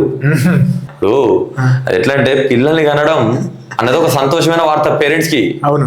కానీ పిల్లల్ని నువ్వు కన్నా అన్నంత వరకు వాళ్ళు ప్రయోజకులు అవుతారు నా గ్యారంటీ లేదు. సో ఇది కూడా అంతే. ట్రూ. సో నువ్వు ప్రాపర్టీ కొన్నావు కరెక్టే, ఆ ప్రాపర్టీ నీ చేతిలో ఉన్నంత వరకు దానికి ఏం ఇష్యూస్ రావనో, వాటికి ఏం లిటిగేషన్స్ ఉండవనో, లేకుంటే అది నువ్వు అమ్ముకోవాలన్నప్పుడు అమ్ముడుపోతుందనో, లేకుంటే నువ్వు అనుకున్నంత రేట్ ఇంక్రీజ్ అవుతుందనో, లేకుంటే దాంట్లో ఉంటే అంత మంచి జరుగుతానే ఏం లేదు. నాకు చాలా మంది ఇది కూడా తెలుసు, మంచి మంచి ప్రాపర్టీలు కొన్నారు, పెద్ద పెద్ద ఇల్లులు కట్టారు. ఈ రోజుల్లో వాళ్ళ బ్యాడ్ లక్ అంటావా, లేకుంటే వాళ్ళు చూపించేసిన ఇప్పుడు వాస్తు లేదని అది లేదని మొత్తానికి అమ్ముకొని బయటకు వెళ్ళిన వాళ్ళు కూడా ఉన్నారు. అర్థమైందా? ఒక డ్రీమ్ గా కొంటారు, ఒక డ్రీమ్ గా కడతారు. ఇప్పుడు వాళ్ళకి ఏదో మంచి జరగలేదు, వాళ్ళ పర్సనల్ లైఫ్ లో మంచి, I mean we don't know what are the phases. తర్వాత కొందరు నచ్చి చూపిస్తారు, అది వాస్తుకు లేదు, ఇది వాస్తుకు లేదు, అది అని అంటారు. నేను వాస్తుని కూడా నమ్ముతా. Everything is a step. ఇప్పుడు నేను కూడా ఏదైనా కన్స్ట్రక్షన్ చేస్తే నేను వాస్తు 1-2 సార్లు చూయించుకొని, నాకు ఒక జనరల్ నాలెడ్జ్ ఉంది. At the same time I take experts opinion. నేనేమంటున్నా అంటే ప్రతి దాంట్లో ఎక్స్పర్ట్స్ ఒపీనియన్ తీసుకున్నాను. రియల్ ఎస్టేట్ లో కూడా రియల్ ఎస్టేట్ నిపుణుల ఒపీనియన్ కూడా తీసుకొని ముందు అడిగేయడం తప్పు కాదు. మనం లక్షలు పెట్టి కోట్లు పెట్టి ప్రాపర్టీలు కొనే కాడ 10,000, 20,000, 40,000, 50,000 ఇచ్చి ఒక ఎక్స్పర్ట్ కి given his time, effort and life dedicated to certain thing, ఆ నాలెడ్జ్ నీకు ఎందుకు షేర్ చేస్తున్నాడు, ఎందుకు నీకు ఇస్తున్నాడు? ఎందుకంటే that knowledge is helping you, in return you're paying him, that will take care of his livelihood. Like a business. Yeah, that's it. For him, that's a job. For you, this is your investment. You know, he's doing it as a job. Is it not? I should do like that. Ante, and he's taking the fee for that. ఇప్పుడు ఎవరు కూడా ఒక పల్లెటూరులో ఉన్న వ్యక్తికి real estate person అంటారు కానీ realtors అని ఎవరు అంటారు? మన దగ్గర బ్రోకర్స్ అంటారు, ఏజెంట్స్ అంటారు. ఏజెంట్స్ ఒకప్పుడైతే ఎక్కువ బ్రోకర్స్ రియల్ ఎస్టేట్ బ్రోకర్స్ అని అనేటారు. నేను చిన్నప్పుడు ఎవరు ఏంటంటే ఆయన రియల్ ఎస్టేట్ బ్రోకర్ అంటారు. నేను అబ్రాడ్ అక్కడంతా చూసిన దాని ప్రకారం మా దగ్గర రియల్టర్స్ అంటారు, లేకుంటే రియల్ ఎస్టేట్ ఏజెంట్ అంటారు. అక్కడ కూడా ఒక బ్రోకర్స్ అన్న పదం కూడా వాడతారు, తప్పేం లేదు దాంట్లో. ఎందుకు ఈ మన దగ్గర బ్రోకర్స్ అంటే ఏదో చీప్ గా చూస్తారు? Like what is that? It's like ఇప్పుడు స్టాక్ మార్కెట్ లో బ్రోకర్స్ తెలుసు కదా. ఇప్పుడు స్టాక్ ఎక్స్చేంజ్ ఎంత పెద్దగా ఉంటుంది న్యూయార్క్ లో, వాల్ స్ట్రీట్ లో. కరెక్ట్. హే, నేను చాలా మంది బ్రోకరేజ్ ఫర్మ్స్ లో పనిచేసే వాళ్ళతోని, స్టాక్ మార్కెట్ బ్రోకర్స్ తోని న్యూయార్క్ లో కలిసేది, మాట్లాడేది, use to hang out, have some friends who do that. Correct. They are one of the highest earning people. So ఇక్కడ ఏంటంటే కాన్సెప్ట్ లేదు, పాయింట్ ఏంటంటే బ్రోకర్ అన్న పదాన్ని ఎందుకు తప్పు చూస్తున్నారు అంటే, you could be a broker for anything. Broker is nothing but a middle person who is trying to make the deal happen. Correct. నన్ను అడిగితే నా పదంలో ఎగ్జాక్ట్ వికీపీడియా డెఫినేషన్ తెలియదు కానీ what is a broker to you అంటే, broker అంటే మైండ్లో వస్తాయి అంటే, బ్రోకర్ అనేది ఇప్పుడు స్టాక్ మార్కెట్ బ్రోకర్ ఉంటాడు, రియల్ ఎస్టేట్ బ్రోకర్ ఉంటాడు, డిఫరెంట్ పొలిటికల్ బ్రోకర్స్ ఉంటారు. They are nothing but people who are engaged in making the transaction or that deal or anything to happen. అవునా? డీల్ నిన్ను కొనేటోడిని అమ్మేటోడిని కూర్చోపెట్టి డీల్ చేసేటోడు బ్రోకర్. ఒక కంపెనీని ఇంకో కంపెనీ కూర్చొని ఆ డీల్ అయ్యేటట్టు చేసేటోడు. అట్లా brokerage is a company nothing but which does the deal. Correct. But దీని ఎందుకు నెగిటివ్ అంటున్నా అంటే, ఇప్పుడు మన ఏపీలో తెలంగాణలో మాత్రం ప్రాస్టిట్యూషన్ కి కూడా బ్రోకర్స్ ఉంటారు కదా రాజేష్. ఇప్పుడు ప్రాస్టిట్యూషన్ కి కూడా బ్రోకర్స్ ఉంటారు. ఇప్పుడు ఒక కస్టమర్ ని ఒక ప్రాస్టిట్యూట్ ని కల్పించేందుకు కూడా బ్రోకర్స్ ఉంటారు. సో వాళ్ళని బ్రోకర్స్ అనే వారికి మనం కూడా బ్రోకర్స్ అంటున్నారు ఏందన్న టైప్ లో కొందరు అట్లా ఫీల్ అవుతారు. కానీ అంతే ఇన్సెక్యూర్ అని. కానీ but at the end of the day it is nothing but మనం చేసే పని తప్పైతే ఆడ తప్పు పట్టాలి. కానీ అది ఏ పేరుతో పిలిస్తే ఏంది, పేరులో ఉంటుందా? ఇప్పుడు మనది ఏదైనా పేరు కావచ్చు, పెద్ద గొప్ప అయిన పేరు పెట్టుకున్నా అయితే నేను గొప్పని అయిపోతానా? లేదు, ఒక దొంగ పేరు నాకుంది కానీ నేను గొప్ప వ్యక్తిగా ప్రవర్తించాను, సొసైటీలో గొప్పని అయ్యాను, అయితే మనం తప్పైపోతామా? So it is not that. Broker is a person who makes the deal or he is bringing to people or to companies or anything to make a deal happen. He is just like a liaison. Understood? Correct. ఇద్దరిని కలిపి ఒక meeting arrange చేసేవాడు, ఒక deal అయ్యేటట్టు అట్లా చేసేవాడు. అది it's just that. అది ఉంటుంది అంతే. యుఎస్ లైఫ్ కి ఇక్కడికి ఫెయిర్ గా అనిపిస్తుందా? You want continue are everything is fair Rajesh in life. It's all about the perspective. Unfair అంటే ఏడ ఫేర్ అని చెప్పి రాజేష్, మనం అందరం ఒకటే లైఫ్ స్టైల్, ఒకటే టైపు, ఒకటే అమౌంట్ ఆఫ్ మనీ, ఒకటే లాగా పుడితే మనది లెవెల్ ఫీల్డ్. తర్వాత ఎవరి టాలెంట్ ప్రకారం వాళ్ళు ఉరకండి జీవితంలో అంటే అప్పుడు టాలెంట్ మెజర్ చేయొచ్చు. ఒకడు పుట్టుడే వెల్ ఆఫ్ ఫ్యామిలీలో పుడతాడు, ఒకడు పుట్టుడే వెల్ ఎడ్యుకేటెడ్ ఫ్యామిలీలో పుడతాడు, ఒకడు పుట్టుడే ఒక డెవలప్డ్ కంట్రీలో పుడుతున్నాడు, ఒకడు పుట్టుడే హెల్త్ ఇష్యూస్ లేకుండా వెల్ ఆఫ్ ఇన్ ఆల్, ఒకడు పుట్టుడే చాలా అందంగా పుడతాడు. ఇప్పుడు వాళ్ళందరితోని మనం కంపేర్ చేసుకుంటే ఎక్కడ ఫేర్ ఉందని నువ్వు లైఫ్ ని బ్లేమ్ చేయాలి? Anything in life you have 2 options Rajesh. మనం బ్లేమ్ చేస్తామా, సొల్యూషన్ ఫైండ్ చేస్తామా? I used to blame as a kid. As an adult, I'm only looking for solution. That is the maturity. Correct. So life lo, you always have a problem. What is the problem? Why that problem came? What can I do to learn from it? And now what am I going to do next to solve this? Correct. Always look for the solution. నువ్వు real estate US లో చేయి, ఇండియాలో చేయి, ఏడే చేసినా competition ఉంటుంది. Correct. ఏడే చేసినా రిక్వైర్మెంట్ ఉంటుంది. ఏ ఫీల్డ్ ఎటు పోయినా కూడా రియల్ ఎస్టేట్ కి ప్రాబ్లం ఉంటుంది. ఎందుకు చెప్పాలా? ప్రతి మనిషికి ఇల్లు కావాలి, ప్రతి మనిషికి ప్రాపర్టీ కావాలి. నువ్వు ఏ జాబ్ అయినా చెయ్యి, ఎవెన్చువల్లీ వచ్చి you have to park. Either your renting, either you're buying, either you're selling. We all have to live in a house, no? True. So real estate is a big umbrella. Real estate means builder, real estate means the labor, real estate means the engineers. No civil engineer. It's a family, Our field is a very big field. అవసరం ఉన్న అందరికి అవసరమే అది. So అన్య నాకు one common question I want to ask. Renting or buying, which is best? నేనేమంటున్నా అంటే buying is not a need, it's a want. Renting is a need. I'll tell you why. ఈ నీడ్ వాంట్ ఏంది? Need అన్నది నిత్యావసరం, అవసరం నీకు. Want అన్నది కోరిక, అది లేకున్నా నడుస్తుంది. ఈ రోజు చాలా మంది రెంటింగ్ చేస్తున్నారు. ఎందుకు? మనం ఉండాలి కదా, మనకు ఒక ఇల్లు ఉండాలి కదా, you have to stay in a place కదా. Correct. For living in everyone is a place. ఇప్పుడు నీ రిక్వైర్మెంట్ ఏంది? నా తల దాచుకునేది నాకు ప్లేస్ ఉండాలి, నాకు నా ఫ్యామిలీకి, అవునా? కరెక్ట్. అది అవసరం. అది నా సొంత ప్లేస్ అయి ఉండాలి అన్నది అవసరం కాదు, అది కోరిక. కరెక్ట్. నా తల దాచుకునేందుకు ఒక ప్లేస్ అన్నది అవసరం. అవసరాన్ని ఫుల్ఫిల్ చేసేందుకు ఇల్లు కొనుక్కుంటావా, అపార్ట్మెంట్ కొనుక్కుంటావా అన్నది ఆ కోరికతో ఫుల్ఫిల్ చేస్తావా, లేకుంటే అవసరాన్ని ఒక అవసరం నేను కిరాయికి తీసుకుంటా, లేకపోతే నా ఫ్రెండ్ ఇంట్లో ఉంటా, లేకపోతే నా చుట్టాల ఇంట్లో ఉంటా, అరే మా అమ్మ నాన్న ఇల్లు కట్టారు కదా, నేను వెళ్ళి బయట ఎందుకు కొనాలి, నేను మా అమ్మ నాన్న వాళ్ళ ఇంట్లోనే ఉంటా అనుకోవడం తప్పేముంది? నీ అవసరం ఏంది? నువ్వు నివసించేందుకు ఒక ప్లేస్ కావాలి. అది తీరిందా లేదా? తీరింది. అది నీకు ఫ్రీగా ఇచ్చారా? నీ తల్లిదండ్రులు ఉండేందుకు కొనిచ్చారా?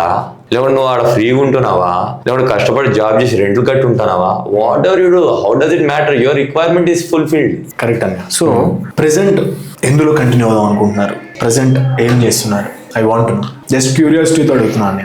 రాజేష్, లాస్ట్ 7 years మాత్రం ల్యాండ్ రియల్ ఎస్టేట్ ఫీల్డ్లో ఐ వాజ్ వర్కింగ్.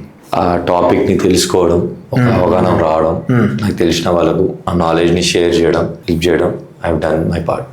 ఇప్పుడు this year I got into construction. Nice. So if you ask me what you are right now, I can proudly say I am a builder. You are a builder? Yes. Okay. I am got into construction for 2 reasons. One ఏంటంటే, being in the real estate I have observed real estate is feel like wave. ఒక సముద్ర అల లాంటిది. True. అల ఎలా ఎగుస్తుందో అలానే మళ్ళా down period ఉంటుంది, తర్వాత ఫ్లాట్ పీరియడ్ ఉంటుంది. సో కొన్నిసార్లు ప్రాపర్టీ కొంటావు, కొనడం అన్న డెసిజన్ ఇద్దరు ఫండ్స్ ఉండి అన్ని అరేంజ్ అయితే నువ్వు కొనేస్తావు, ఓకే.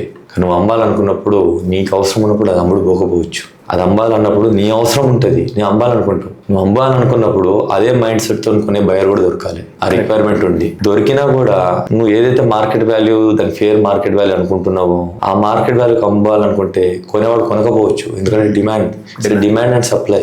కొన్నిసార్లు మార్కెట్ సెంటిమెంట్ అనేది పాజిటివ్ ఉన్నప్పుడు, ఓవరాల్ గ్లోబల్ మార్కెట్ బాగున్నప్పుడు, జనాల చేతిలో డబ్బులు ఉన్నప్పుడు ఆ డబ్బుని ఏం చేయాలో తెలియక అటు ఖర్చులు పోయినాక surplus money will be invested into different asset class. దాంట్లో one of the major asset class is real estate. So real estate అన్నది నీడా వాంటా? కొందరికి నీడు, కొందరికి వాంట్. ఇప్పుడు మెజారిటీ ఆఫ్ ద అసెట్స్ ఇప్పుడున్న ట్రెండ్లో ఇన్వెస్టర్స్ ఇన్వెస్ట్ చేసేవాళ్ళు real estate, especially India, especially in Hyderabad, need కంటే ఎక్కువ వాంట్ ట్రాన్సాక్షన్స్ ఎక్కువ. కరెక్ట్. సో ఎప్పుడైతే వాంట్ ట్రాన్సాక్షన్స్ ఎక్కువ ఉన్నాయో వాళ్ళు లాస్ అమ్ముకోరు ఎవరు. సో దానివల్ల కొంచెం ప్రాపర్టీస్ కూడా బ్లాక్ అయ్యి కూర్చుంటాయి. నీడ్ అనే వ్యక్తి నేను అన్నాను తనకు నీడ్, తనకు ఒక ప్లేస్ ఉండాలి. తను ఎక్కడి నుంచో వచ్చాడు, వెదర్ ఈ తెలుగు రాష్ట్రాల్లో ఊళ్ళ నుంచో సిటీల నుంచో లేకుంటే నార్త్ ఇండియా నుంచో ఫారెన్ నుంచి ఎక్కడి నుంచో రావచ్చు. ఇప్పుడు తనకు ఒక ప్లేస్ కావాలి. ఇక్కడ స్టార్టింగ్ లో హాస్టల్లోనే ఎక్కడో ఉండొచ్చు. ఫ్యామిలీ అయితే ఒక సింగిల్ బెడ్రూమ్ 2 బెడ్రూమ్ తీసుకుంటారు, రెంట్స్ కట్టేశారు, ఒక అవగాహన వచ్చింది. 1 year 2 years చూస్తారు. పూర్తిగా రెంట్స్ ఎందుకు వేస్ట్ చేయాలి, మనం ఒక సొంత ప్రాపర్టీ కొనుక్కుందాం, మంచి కాస్మోపాలిటన్ కల్చర్ ఉంది, బాగుంది ఇక్కడ లైఫ్ స్టైల్ అనుకుంటారు. నా పాయింట్ ఏంటంటే వాళ్ళు they have to save up some money to put as initial deposit for a bank loan, then they can take bank loan and buy. వాళ్ళు కొన్న వాళ్ళు అది need, they are buying because one day they don't want to waste their money just renting, now they want their own thing. It's an emotional decision. See, real estate, most of the decisions are emotional. It's not just pure calculative. కొందరు only లెక్కలు చూసి చేస్తారు, వాడు ప్రాపర్టీతో సంబంధం ఉండదు. నేను పెట్టేది ఎంత, నాకు వచ్చే ఈల్డ్ ఎంత, నెట్ ప్రాఫిట్ ఎంత. అడిగి ఆ ప్రాపర్టీ ఈడుందా ఆడుందా ఏడుందా అని కాదు, ఈజ్ లుకింగ్ ద రిటర్న్స్. కొందరు most of the real estate transactions happen on emotions. When your emotions are stake, you can either make good decision or bad decision. So దీంట్లో control అనేది చాలా important. Real ఎస్టేట్లో ఎప్పుడైనా నేను ఎవరికైనా చెప్పేది, మీకు ప్రాపర్టీ ఎంత నచ్చినా ఎంత మంచిగా ఉన్నా, unless you have many years of experience or you have the financial backup that you can afford a mistake, take your time. ఇప్పుడు 10 ప్రాపర్టీలు కొనుక్కున్నాడు లేకుంటే 100 ప్రాపర్టీలు ఉండేటోడు, వాళ్ళు కొన్నిసార్లు అగ్రెసివ్గా వెళ్ళి లిటిగేటెడ్ ప్రాపర్టీస్ కూడా చాలా మంది కొంటారు. నాకు తెలిసిన వాళ్ళు కూడా పని పెట్టుకొని ఓన్లీ లిటిగేటెడ్ ప్రాపర్టీసే కొంటారు. వాళ్ళు 10 రూపాయల వస్తువుని 3 రూపాయలు కొంటాడు, లిటిగేటెడ్ అని తెలిసే. దాంట్లో 10ని లిటిగేషన్లలో సాల్వ్ చేసుకుంటే 10లో 5 క్లియర్ అయినా కూడా 10 రూపాయల వస్తువు 4 కొనుక్కున్నాడు, వాడు ప్రాఫిట్ అయ్యాడు. 5లో 5 పోయినా కూడా వాడు ఫరక్ పడదు. It's a gamble what they are doing. Okay, ఎందుకంటే ఎంత లిటిగేటెడ్ అంత తక్కువకి వస్తుంది, కానీ ఆ లిటిగేటెడ్ ది క్లియర్ అయితే ప్రాఫిట్స్ కూడా అంతకంటే బెటర్ రిటర్న్స్ వస్తాయి. ఆ యాపిటైట్ తీసుకోవాలంటే first of all you need be financially sound. నీకు సర్ప్లస్ మనీ ఉన్నప్పుడు నువ్వు వెళ్ళి 10 ఎకరాల్లో నువ్వు 5 ఎకరాలు లిటిగేటెడ్ కొన్నావు, 3 ఎకరాలు లీగల్ గా కొన్నా కూడా 5 ఎకరాలు పోయినా కూడా నీకు ఆ 3 ఎకరాలు ప్రాఫిట్ సంపాదించింది అనుకుంటావు, ఆ 10 ఎకరాల డబ్బు దీనికి పెట్టావు అనుకుంటావు. నువ్వు లివింగ్ కి నీకు ఎట్లయినా సర్ప్లస్ ఉంది. కానీ నువ్వు ఉన్న సంపాదించి రూపాయి పోగేసుకుని మొత్తం బట్టుకెళ్ళి లిటిగేటెడ్ కొంటే నువ్వు మళ్ళీ ప్లాట్ఫామ్ వచ్చి తప్ప ఏముండదు. అర్థమైందా? Your dreams are shattered. ఎంతో మంది లోవర్ మిడిల్ క్లాస్ వాళ్ళని డిఫరెంట్ కాన్సెప్ట్స్ తోని డిఫరెంట్ ప్రామిసెస్ తోని లూర్ చేసి ఇన్వెస్ట్మెంట్స్ చేయించి ఈ రోజు వాళ్ళు స్టక్ అయిపోయి వాళ్ళ క్యాన్సర్ పరిస్థితులు, వాళ్ళ హెల్త్ ప్రాబ్లమ్స్, పిల్లల చదువులకు, వాళ్ళ MBAలకు అమ్ముకోలేక, అటు అప్పు తీసుకున్న వాళ్ళు కట్టలేక, ఇటు ఉన్న వస్తువుని అమ్ముకొని కనీసం పెట్టిన డబ్బులైనా రికవర్ చేసుకుందామన్నా కూడా చేసుకోలేని పరిస్థితిలో చాలా మంది ఇరుక్కుపోయారు. అంటే ఒక మనిషి ఆశ, ఒక మనిషికి ఇల్లు అన్నది ఆశ, ఆ ఆశ మీద ఒక డ్రీమ్ ని people are trying to extort. Some people okay, ఆ ఎక్స్టార్షన్ ఏమవుతుందంటే ఇలాంటి మోసాలు జరుగుతాయి. కరెక్ట్ అన్న. సో ఏదైనా కొనాలన్నప్పుడు రియల్ ఎస్టేట్ లో ఎవరో సంపాదించుకున్నారు, ఎవరో క్విక్ రిటర్న్స్ తీసుకున్నారు అట్లా కాకుండా we have to do our due diligence. మనం వెళ్ళి గ్రౌండ్ లెవెల్లో వీ హ్యావ్ టు టైం కేటాయించి we have to learn. Next legal గా ప్రాబ్లం అయినాక లాయర్ దగ్గరికి వెళ్ళడం కాదు. కరెక్ట్. దీనికి ఏం ప్రాబ్లం లేదనే అనుకుంటున్నా, లేకున్నా మంచిదే. కానీ ఒకసారి ఎందుకైనా మంచిది నేను వెళ్ళి ఒకసారి లాయర్కి చూపించి సార్ అడ్వైస్ కూడా తీసుకుంటా, ఒకసారి లాయర్ గారు అడ్వైస్ కూడా తీసుకుంటా అని ఆలోచించి అటు వాళ్ళ రీసెర్చ్ అటు లీగల్ ఒపీనియన్ అన్ని తీసుకొని ఒక క్లారిటీతో కొనుక్కోవడం అనేది ఉత్తమైన పని. దాని తర్వాత కూడా ఆ కొనుక్కున్న వస్తువుని ఎలా కాపాడుకోవాలి, ఎలా సేఫ్ గార్డ్ చేసుకోవాలి అన్నది కూడా నాలెడ్జ్ ఉండాలి. అదే అలా సేఫ్ గార్డ్ చేసుకుంటూ కాపాడుకుంటుంటే ఒక ఫైన్ డే ఆడ చుట్టూ డెవలప్మెంట్ అయిపోయి అప్పుడు దాని రియల్ రిటర్న్స్ అనేది చూస్తారు జనాలు. కరెక్ట్. మీ బిల్డర్ లైఫ్ ఎలా ఉంది అంటే ఏం చెప్తారు? ఆల్మోస్ట్ డైలీ అయితే డెడికేటెడ్ ఉండాలి ఆన్ సైట్. అది ఎందుకంటే నాకు కొత్త కాబట్టి.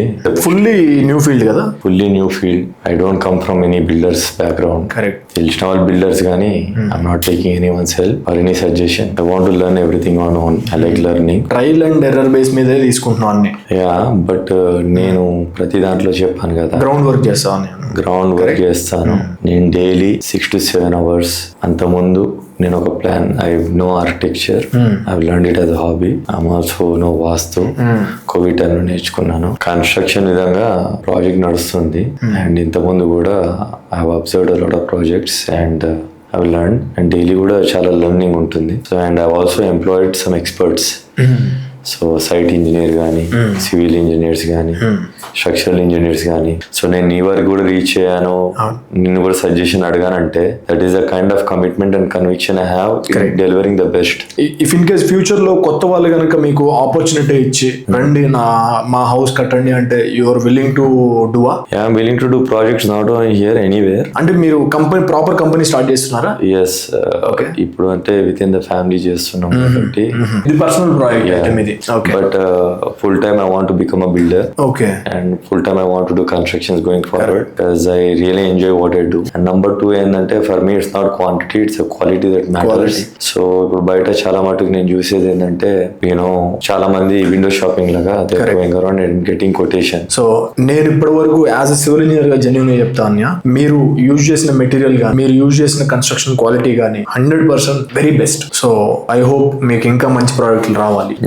మీ డెడికేషన్ కి, ఐ హోప్ మీ డెడికేషన్ కి, మీరు చేసే వర్క్ కి మనకు కూడా ఎప్పుడు కూడా నేను ఇదే నమ్ముతాను, సంకల్పం ఉండి చేయగలను అనే ధైర్యంతో ముందుకెళ్తే ఖచ్చితంగా సక్సెస్ అనేది అదే వస్తుంది.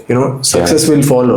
ప్యాషన్ ఉంటే మీరు చెప్పే మాట. I believe in manifestation. And another thing ఏంటంటే alignment is also very important. ఇప్పుడు నాకు I only want to construct quality, ఎందుకంటే for me name and branding is the most important priority. So even if I don't construct in whatever my line of field, I'm comfortable. నేను construction లోకి వచ్చింది grow అయ్యేందుకు, నేర్చుకునేందుకు, ఈ field లో develop అయ్యేందుకు. So money is just a by product. For me my aim is name. So name సంపాదించాలంటే ఒక good builder అనుకోవాలనుకుంటే ఎన్ని కట్టామని కాదు, కట్టిన ఎంత మంచి క్వాలిటీగా కట్టాము అండ్ కన్సిస్టెంట్లీ డెలివరీ చేస్తున్నాము.